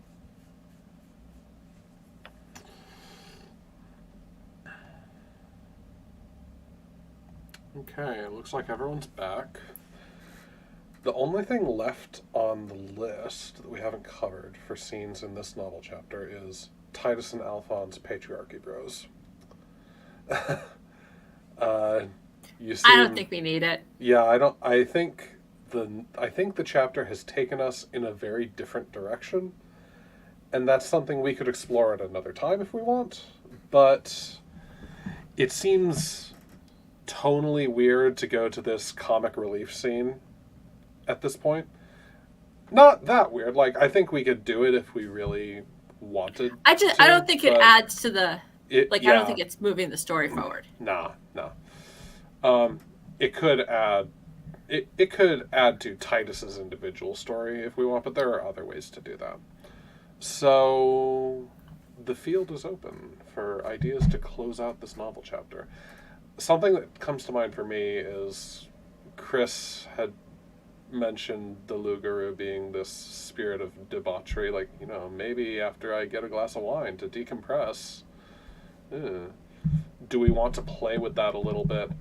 And that could be an interesting parallel to how the previous novel chapter closed. We closed with hints of this dangerous thing lurking inside Casimir. Do we want to end on another foreboding? I've had enough screen time, I think. Okay, that's reasonable. Vesperine has had shockingly little screen time since her introduction. I was happy with what I got. I did have an idea if you're okay with another scene, Raz. Sure. Do you think it's interesting? Vesperine's on a hunt. A hunt for what? Information, of course. And of course, her dear sister-in-law was feeling ever so ill. I was thinking if it's okay, perhaps the ending scene could be Vesperine and Adelbert introducing themselves to each other. Adalbert and Vesperine. Yes. Yeah, we could do that. If that's okay with you. I don't know what else could help. I think that could be interesting, having this sort of inveterate gossip coming up to Adalbert after and be like, hey, that was cool and interesting what you did. Tell me about it. Yeah, I think that could be fun, and it gives Chris and Isabella a break. And Laura's done a lot between Titus and the wee ghosties. So, yeah. So, this is your idea. You framed the scene. Okay, thank you. I think they've dismissed her from the room and are off on their siblings confiding / yelling at each other moment, right? Vesperine knows the general energy of it. So she just kind of glides out to chase is not the right word, but to find Adalbert and be like, oh, it is a very determined pathway that she's walking to him. And I think he would be able to tell that someone looks like they want to speak with him. Although he has only recognized them as someone who has been on Casimir's arm, I think. I think, given the way that characters have been talking about your marriage, it sounds like you are a fairly recent thing. Mm-hmm. Long enough to have a fairly established life together, but new enough that you haven't met everyone yet. Exactly, yes. Especially since we've been out of this town and living elsewhere, I believe was the... Yeah, so I think Adalbert is kind of circulating around, maybe trying to get something to eat to get attention away from him. This party has gone really horrifically opposite of what he wanted.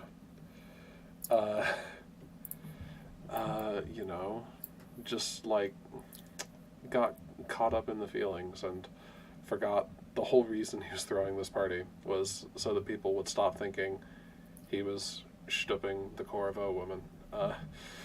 Oops. And so now he's really trying to be very, very discreet at the fringes of the room. See a slight air of desperation about him, just like, where the fuck is my brother? Sort of thing. And he can sense someone following him in the crowd, but has been taking pains not to look at you. And eventually, I think he stops where he is and just kind of turns around. Can I help you, my child? Because, like, he still has the collar on. Like, he's still obviously a priest. Has to address you that way. Hello, Father. I am Vesperine the Corriveau, Casimir's wife. I just wanted to apologize for, well, Alethea has been feeling rather sick today, and I know my brother, her brother, my husband, you know how it is, took her away from you in the middle of the dance. I just wanted to check in and make sure you were all right. Yes. Well,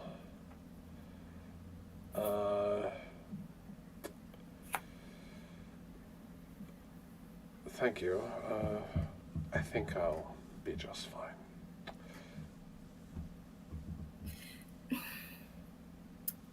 She sort of pauses and like looks down, folds her hands neatly together.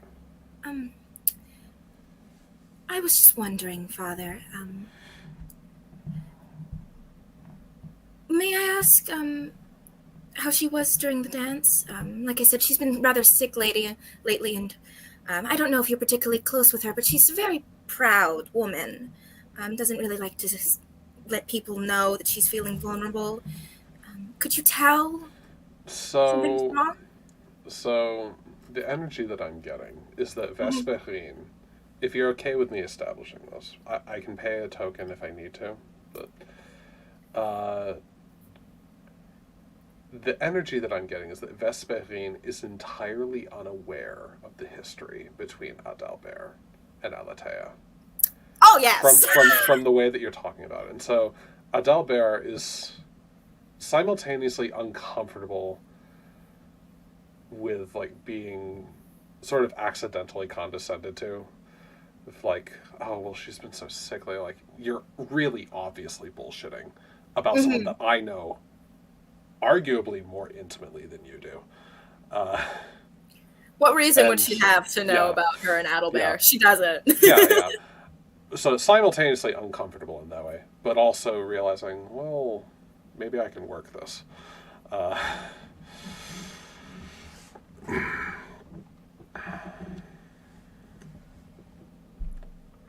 Yes, well, despite the Lady Corriveau's reputation, she has proven to be very generous with her time and friendship.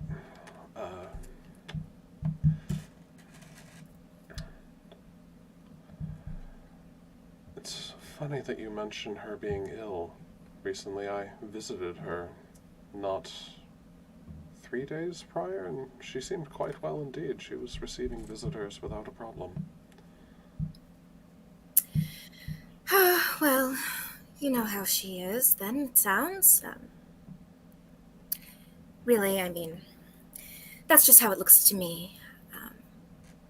Quite pale, sometimes frantic, so forth. Naturally. He says, kind of filing away to himself, half of those adjectives were just like the way Alatea is all of the time. Mm-hmm. Hey, I only said half of them, Isabella. Relax. It was mostly like, I don't know why everyone's freaking out about the pale thing. She just always is that color. Mm-hmm. We live in Quebec.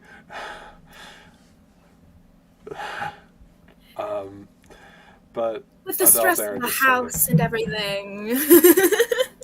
Yes, naturally.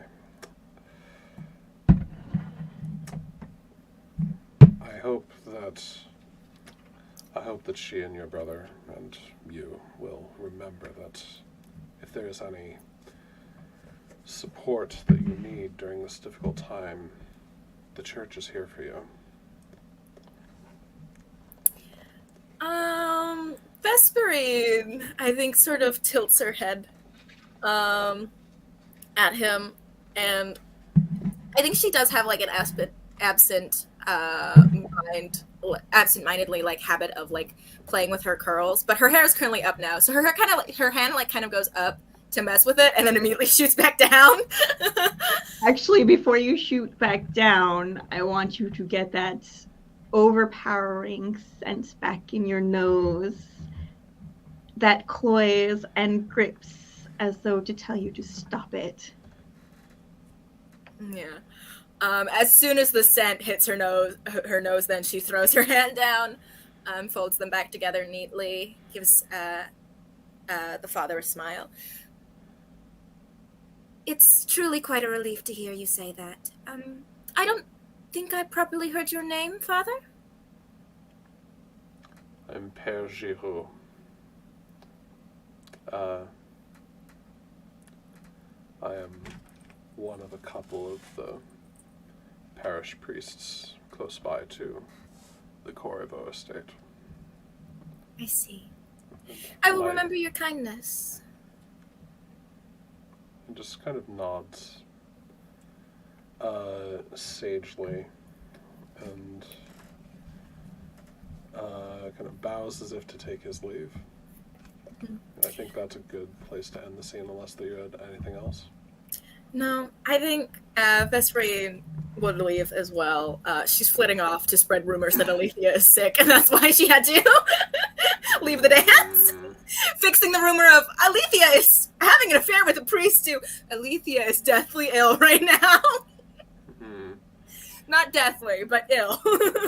All right. She so wanted to go to the party today. She pushed herself out of bed, even though she had a fever. Well, that is the end of our novel chapter. It's time for reputation. I wonder what's going to happen here. I think Adalbert definitely has to get a negative tag for dancing with Alatea. Because, like, even if we didn't have that romantic history, like, even without that scandal, just dancing with a woman as a priest in public, any woman, is a problem.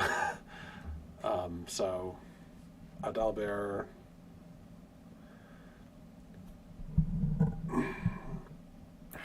I have to say, I think Titus came out of this pretty well, right?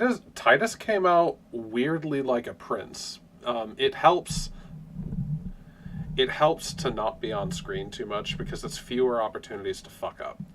So, and with Titus, we need like that's absolute. But he did a great job with the flowers, right? He and Casimir seem to have like actually become just a smidge closer, and Vesperine likes him. I think that I think Titus goes up a notch. Yeah. Okay. So I think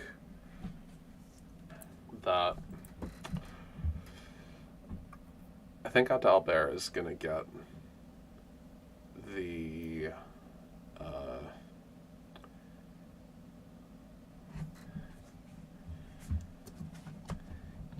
he's in a very complicated way. He already has the positive tag restrained, but he's also going to get the negative tag impulsive. This priest contains multitudes.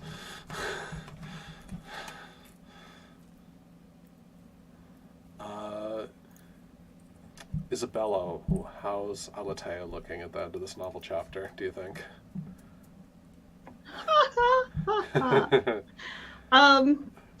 I will say, I will make an argument for a positive tag, but I'm definitely getting a negative tag, and I want that negative tag, baby.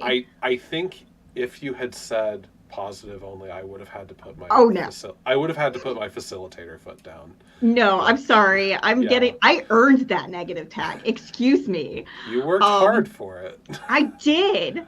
Yeah. What is your argument for the positive tag? So I continually try to get my brother to stand, to do all the other things that is expected of people of our stature. And even though I totally was not doing great with my fiance in the beginning, I kept my mouth shut. So those are my arguments for standing in, society's expectations.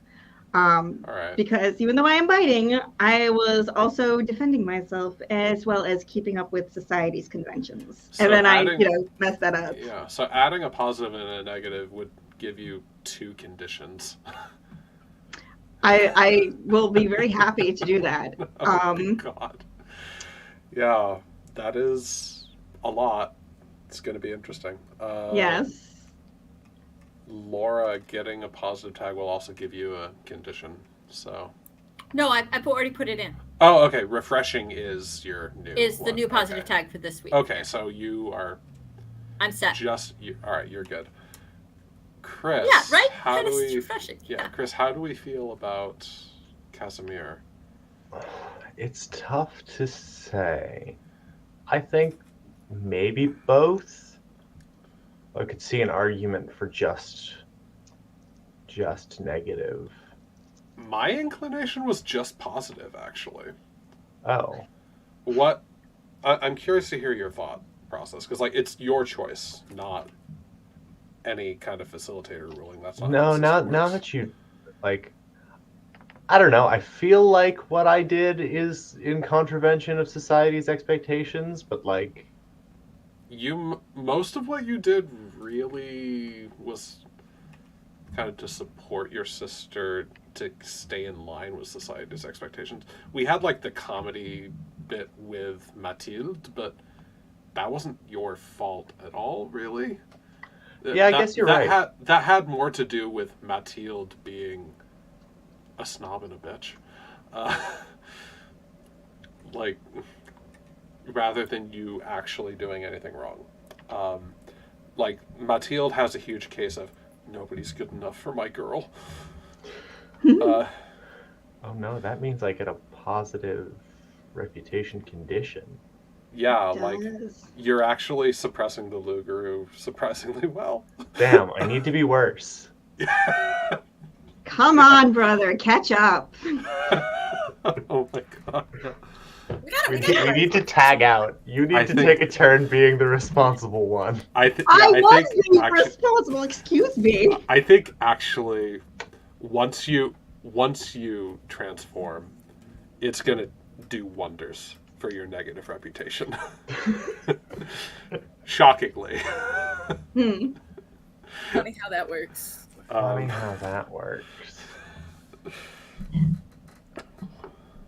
So, and what about Vesperine? I don't know if she did enough of anything to earn a positive or negative. I feel like it was... I think the gossipiness could be a negative, perhaps. Yeah, I think that's the only one. Because it's gossip in a really specifically conniving and scheming sort of way. Yeah. Rather than just ooh, I'd love to know more about this. It seems juicy. At that sort of innocent level that's expected of most people at this level of society, Vesperine seems to be taking it a little bit beyond that. Like, I really want to get my hooks into my mean sister-in-law. I'm delighted by this. So, Actually, I don't know. I mean, I was saying it enthusiastically, but I'm also like, I don't think she is. Vesperine is actually like shouting, "My sister is deathly ill." Like, I don't. It is. She is trying to be a little more subtle. Like, she's trying to misdirect it. yeah. She doesn't want the affair thing to be spread around anymore either. So she's just like, let's risk the threat. So I can see the argument for negative. I'm also like, I don't know. Yeah, it's all up to you. Noting for anyone watching the video, Isabella has added discerning as a positive tag for Alatea and nymph as a negative tag. Your negative tags are really interesting. They're tempestuous, bewitching, and nymph, which is just... I know Yeah. what I'm doing. Look, there's a reason I felt confident to go full tilt into we both understand the supernatural. Yes. Yes. When she's good, she's very, very good. But when she's bad, she's better. Wait till I'm bad intentionally. Yeah. I'm wiggling my eyebrows, but I realize that my eyebrows are also tired, I think. I can't do it right now. They're tired from all the scowling. Ah, yes, gosh. I sometimes tell people, gosh, please don't give my forehead any more of a workout. I do have abs up there. From the raised eyebrows. I'm trying to... Go ahead. I like earnest as a positive tag as well for Casimir. Oh, yes. Deeply accurate. Mm-hmm. Mm-hmm.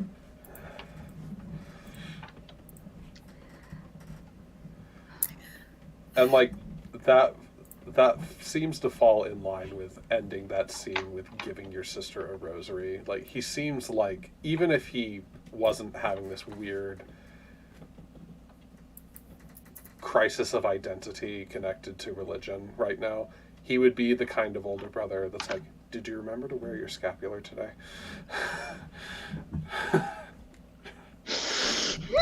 I'm just asking because I care about you.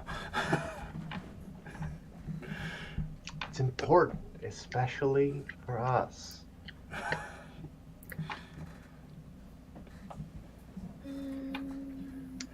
It's the kind of Right. the kind of brother that would email you stories about someone who was saved from drowning because they wore their St. Christopher medal. First of all, don't come for me. Oh, Second of all, I would never do that. Casimir would never do that. okay. Mostly because email hasn't been invented yet. Well, Yes. First of all, pamphlets very much exist. Like, you think chick tracts are bad?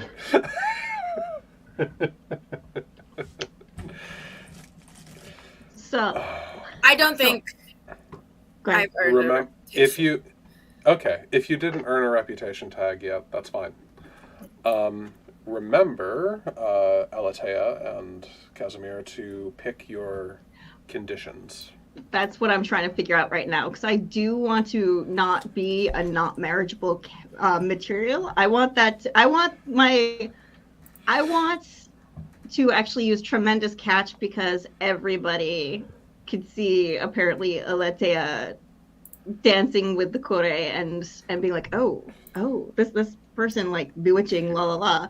But black sheep is hard because we don't really have any other, Let me But let me pull this up and have a look at the things are attached to background, right? Or are they attached yes, to role? it's Backgrounds. in character role sheets, Yes. and I don't know. it'll how be to in do the this. it'll be in the air. It'll be on the character roll sheet. Yeah. Yeah. Yeah, it's under the air. It's the first one up. Yep. But the reason why is because I still want more difficulties with my other connection. I don't want to we have that. I don't want to lose that. That's fun. The storyline is fun. But we don't. I think. we don't have- I think. Here's my soft recommendation. If you're open to a soft recommendation from the facilitator. Of course, let's clear it. For the negative tags, I think not marriage material is the better of the two options.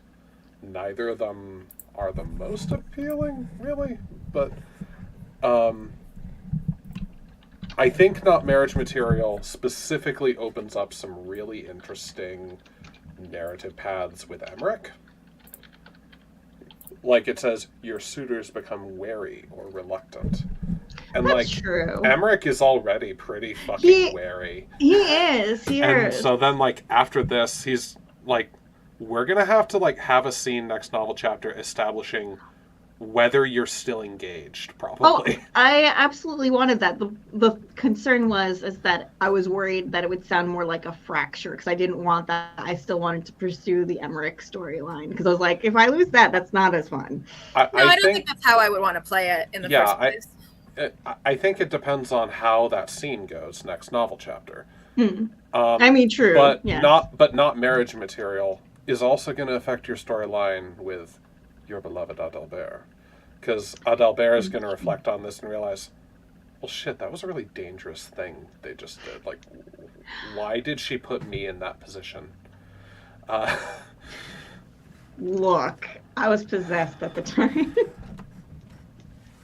That we all agreed to. Yeah. No, but like, Adalbert doesn't know that. As long as that's how everyone feels and will still allow me to pursue the Emmerich and Adalbert storyline, that's fine, and I will take that. Yeah, I don't think it closes them out. It changes the tone. Oh no, I feel like that's. I feel like it's still the tone I want. I just didn't want it. Like I didn't want it to act like a fracture because that's how it felt. Yeah. You know what I'm saying? So that was more my concern. So I like what you're saying, and that's really what I wanted to lean into. So I will take not marriage material. Golden Child kind of feels a little weird though because like we don't have any. We don't really have that.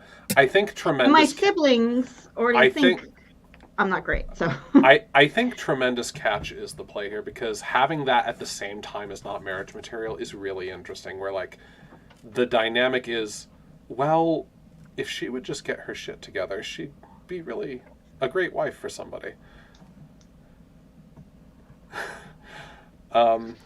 That is the vibe that I get from how most of society is probably seeing Alatea right now. Like, if she would stop doing silly things like dancing with the priest, she'd make someone a lovely wife. I love that for me so much. Just that rumor. Yeah, it's like tremendous catch and not marriage material, even though they superficially sound like opposites, actually blend together kind of nicely, I think. All right. I will accept this. Suggestion. Thinly veiled options for reputation. Sorry, seeing this in the chat from Chris. I don't know of any thinly veiled options specifically for reputation. I have not seen any. I don't think that's I don't know of anything Chloe has done with that. My impression is that as far as the reputation system is, as far as the reputation system goes, Chloe's attitude seems to be, it's not broke, don't fix it. Like the only thing I see is notes on the medium's reputation tags, which we're not using for this game. Yeah, exactly.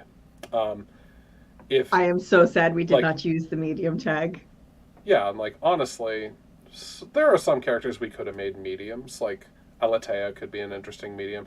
If Hercule Roy was a main character, he'd be a really good medium. But you know, we just didn't need it for another game. Yeah. What reputation tag are you thinking about, Chris? I have already picked social capital. Oh, excellent. I am checking. It seems like the other one just didn't seem to fit.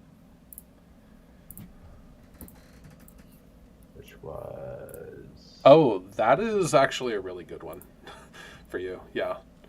When you offer connections, relationship advice, in confidence that appears reasonable, they will follow it. I'm curious which connections you're planning on offering relationship advice to. If the scenario arises. Yeah, you know. We shall see. We'll see what happens. All right, fantastic. So reputation is done. We can now move on to epistolary. we have 24/7 epistolary set up now, because I actually made the channel. We can do some quick notes to each other now on stream if you want. Does anybody want to send some letters to each other?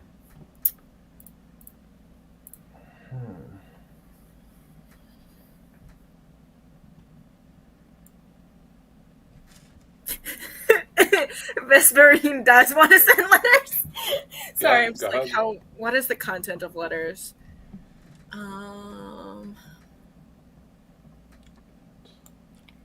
Well, I think Titus wants to send a short note to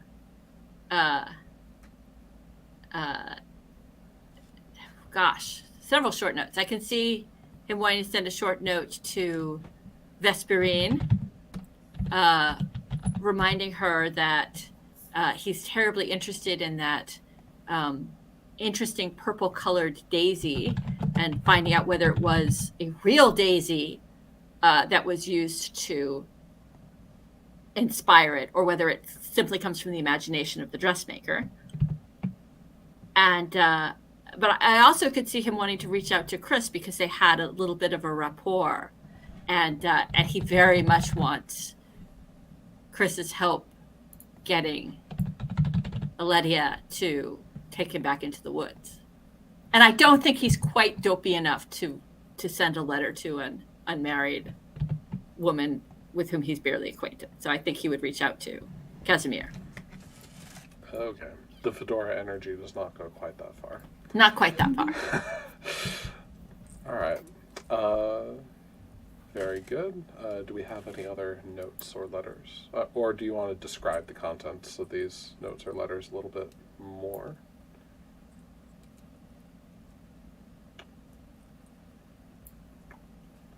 I think Adalbert will send a few. Adalbert has a note that he will send to Père Roy.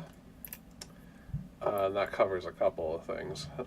First off is he needs to mention to Père Roy, hey, I'm not 100% sure who this was, because it's confession and all, but there's this guy who seems really upset about something serious.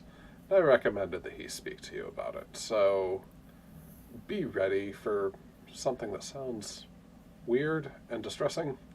It's definitely your department. And then later on, he also, in the note, he also asks, is there a chance that I could meet with you at some point? There's something potentially of embarrassment that happened recently, and I would appreciate your advice.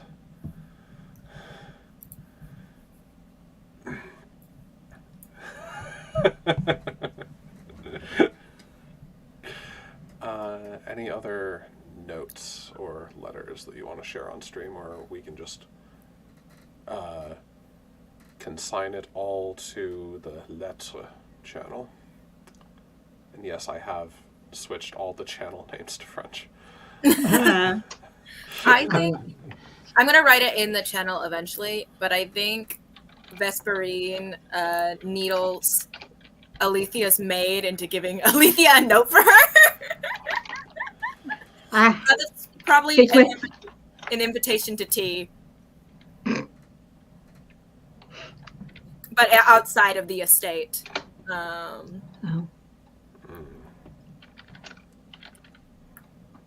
Excellent.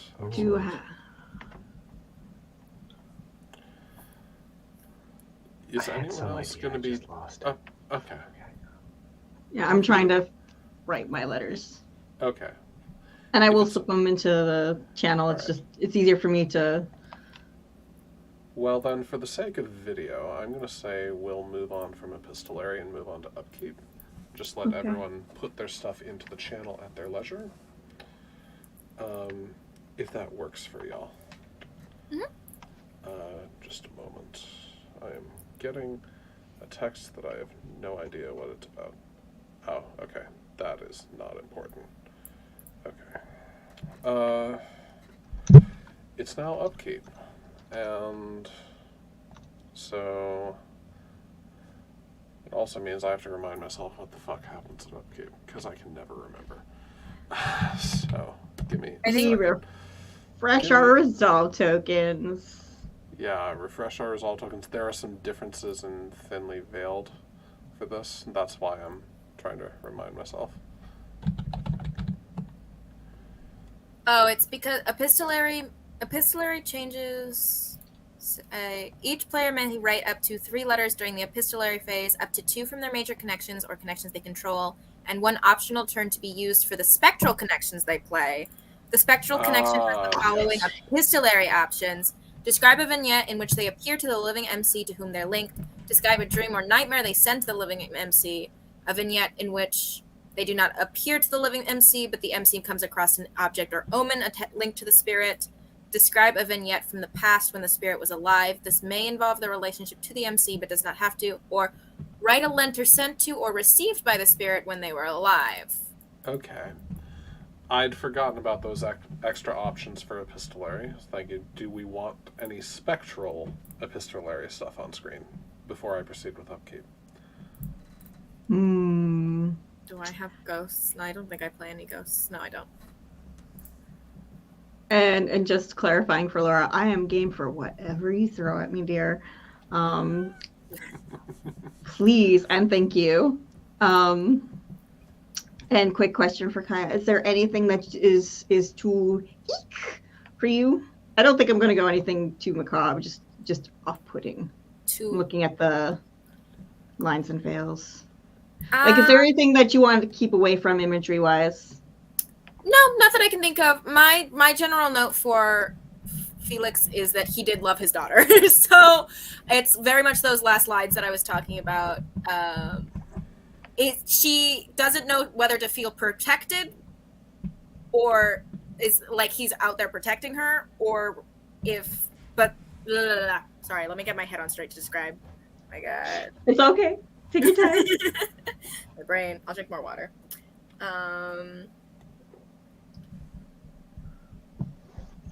Yes, water shot. Okay. You know that energy when you see like firefighters or like police cars on your street and you're like, I'm not sure if I should be worried or not. They're here. They're probably doing something good. But also, what's happening right now? Where's the fire? Where's the fire? That's the sort of energy that I think he carries with him. Right. If that makes any sense. No, that makes perfect sense because I want to make sure I create the spectral dream I want to send you to be correct. No, I'm down for whatever. That's just the vibe that I want to make sure you know. No, that's appreciated, wanted. Thank you. Same page. Yes. I actually, as the Lugaru, would want to send some Please do. thoughts to Please do. yeah, yes. Casimir. So I'll do it nice in the channel, but the general gist of it's going to be, oh, my friend, you think you can keep me at bay forever? We both know you're longing to accept my embrace. That's the general gist of it. Probably in a dream. Okay. Excellent. Looking forward to that. All right. If there's nothing else, and interrupt me if there is something else, we're going to start upkeep. The first step of upkeep is, of course, using any remaining monologue tokens, which is all of the monologue tokens.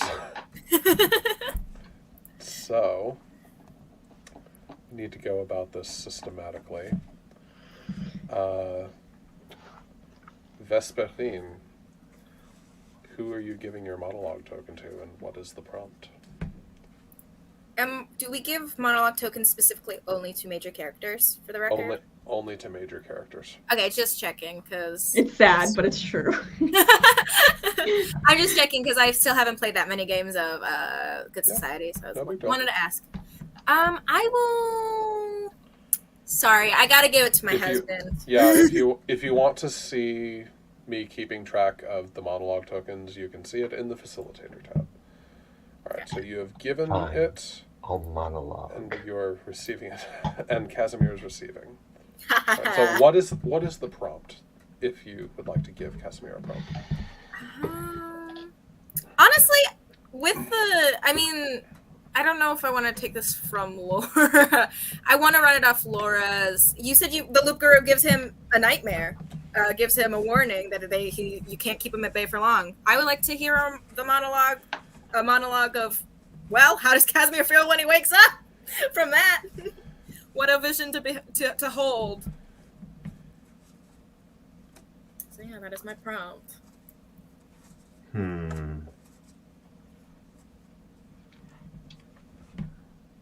I think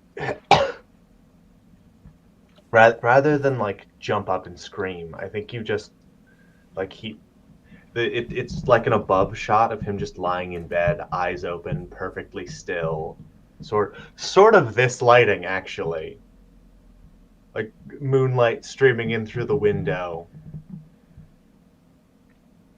and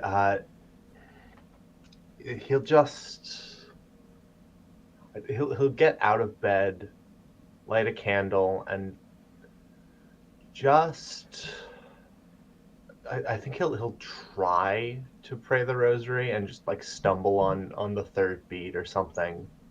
Like it just doesn't quite take. And that's the scene I want out of that. Okay, excellent. Chris, who are you giving your monologue token to? I mean, who but my dear sister? Excellent.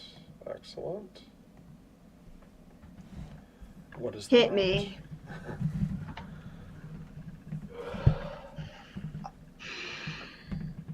I mean, you've been possessed. You seem to be. I think you are the more like mystically inclined of the two of us, and I want to know what you're doing. Just in response to that, because it feels to me like Alatia is very much someone who does not give up control easily. You are correct, sir. All right. So I think how this is that, and is that all? Just making sure before I jump in. Is that good? Or do you have any other thingamabobs to add? Questions? Are you good? Okay, sorry. I'm assuming you are good. Huh? Yeah. Yeah, just making sure I didn't like jump all over you. No, I trailed off. Okay. Nothing came to mind. I think that's a good prompt. Making sure. Sorry, I do that sometimes. No, it's fine. I worry because I get anxious to like respond quickly, and so I worry that I'm trampling over people, and that's my concern. It's fine. So Aletia this is happening right after Casimir has left, and Aletia is alone in the adjoining room, and they spy a vase of roses. It's a very simple floral arrangement, and it's overcast in moonlight, and they go up to it, and they're thinking,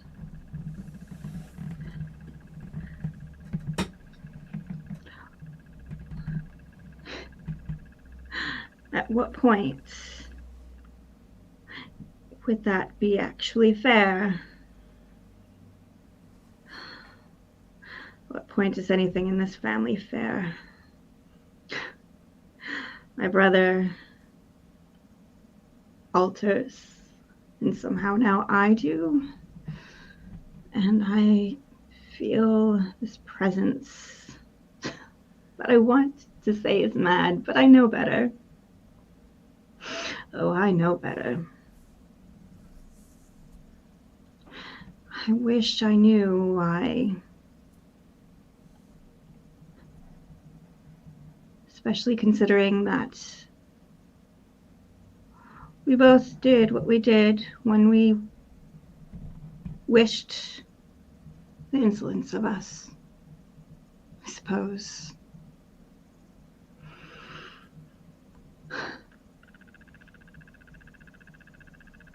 And now it is affecting our image.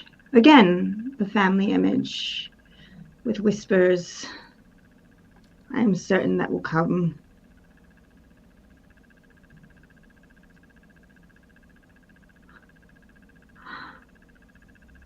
At what point does she think, if it is her, if it is my dearest other half, will I lose control of myself and her take over?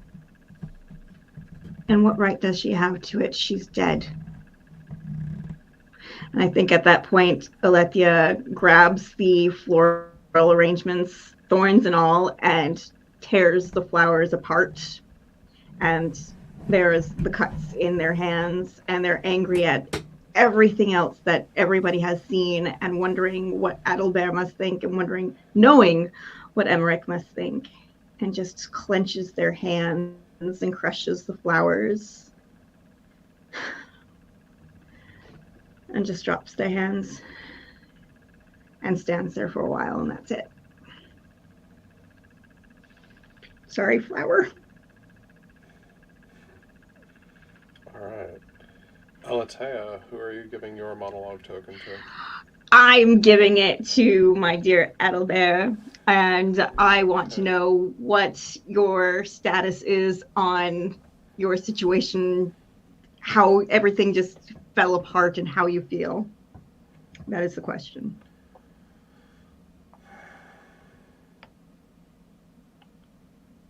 It's a complicated question because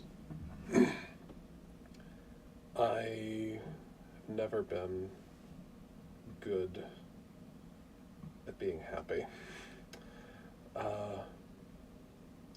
In the original track my life was going, I was set to inherit a business that I frankly don't give a damn about. I don't think I'm very good at. And I thought things were going to work out because I had found this person that I really care about. And it seemed like those compromises and sacrifices were going to be worthwhile because I could build a life with this person. And that door ended up being closed to me. So I look for new meaning, I look for a new life. And right around the time that seems to be working out and I'm rebuilding, she comes back. And suddenly all these questions are raised of, well, why did I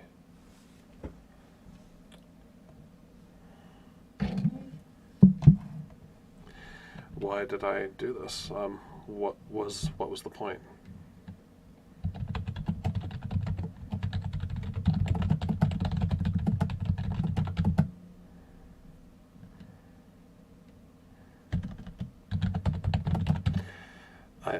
I think that's all there is.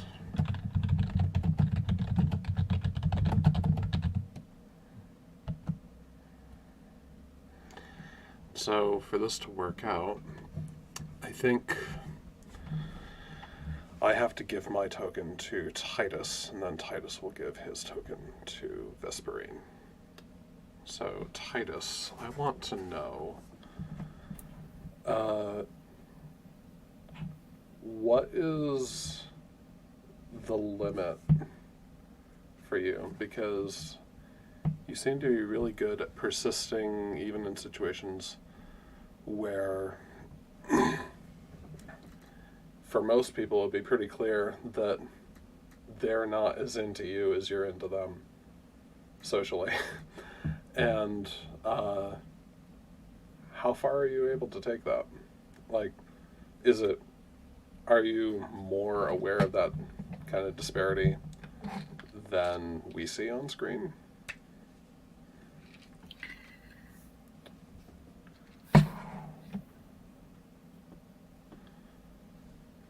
No. But I will give you the monologue adjacent to that because there is no limit for Titus. Socially, I had a wonderful time. I had a wonderful time at the ball. I thought everyone was entirely pleasant. But my great fear is that my search will be fruitless no matter what I do. My great fear is that I will not find anything that others before me have not already found and named, and I will be doomed to being considered merely a second-rate botanist.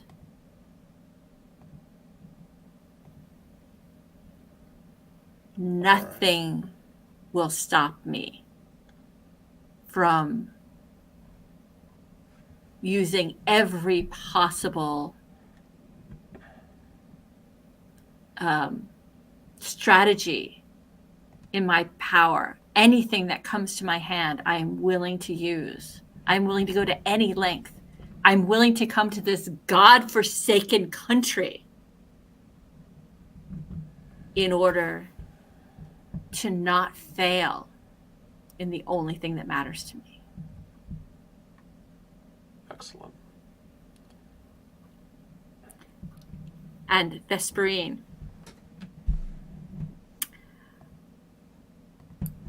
I wonder how much your sister-in-law's good opinion actually matters to you, and how much is because you know it matters to your husband. Oh, that's a good prompt. Sorry, let me think.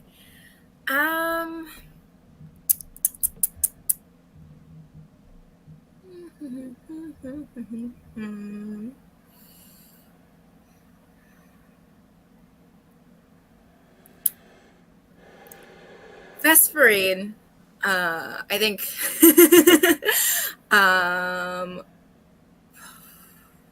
sorry. Let me think of the best way to phrase this. My apologies.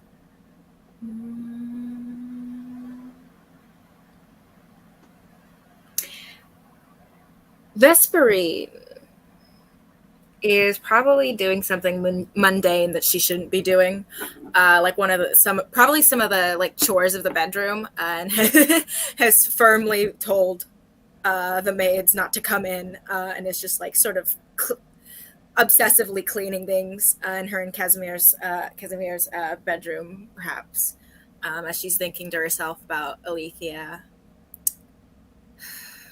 That damned woman. I don't understand what her problem is. I mean, her opinion itself doesn't actually really matter. I could care less if she likes her, but if she likes me, but she's just so difficult. I don't understand. I live here too now. I know her brother is a Lucaru. Actually, did I ever tell her that I know that as well? Maybe that'll help. No, I don't think it will. I think she will still probably be an asshole. And she's kind of just like dissing her in her own head, I think. But Casimir does love his sister. There's a pause. but I don't need to. I can try and get along with her, and I can try and improve our relationship all I want, but that probably won't change the fact that she doesn't like me and I don't like her. But I have to do it for his sake and for the family's sake. It's just a bunch of mumbled, incoherent thoughts about, like, I'm exhausted of living like this. We've been married for maybe like a year, but I'm tired. All right. Well, that brings us to the end of Upkeep. I've refreshed all the resolve tokens and the monologue tokens and everything. So I'm going to end the broadcast now. We're going to do Stars and Wishes off screen. Sounds good. Very good. See you next week.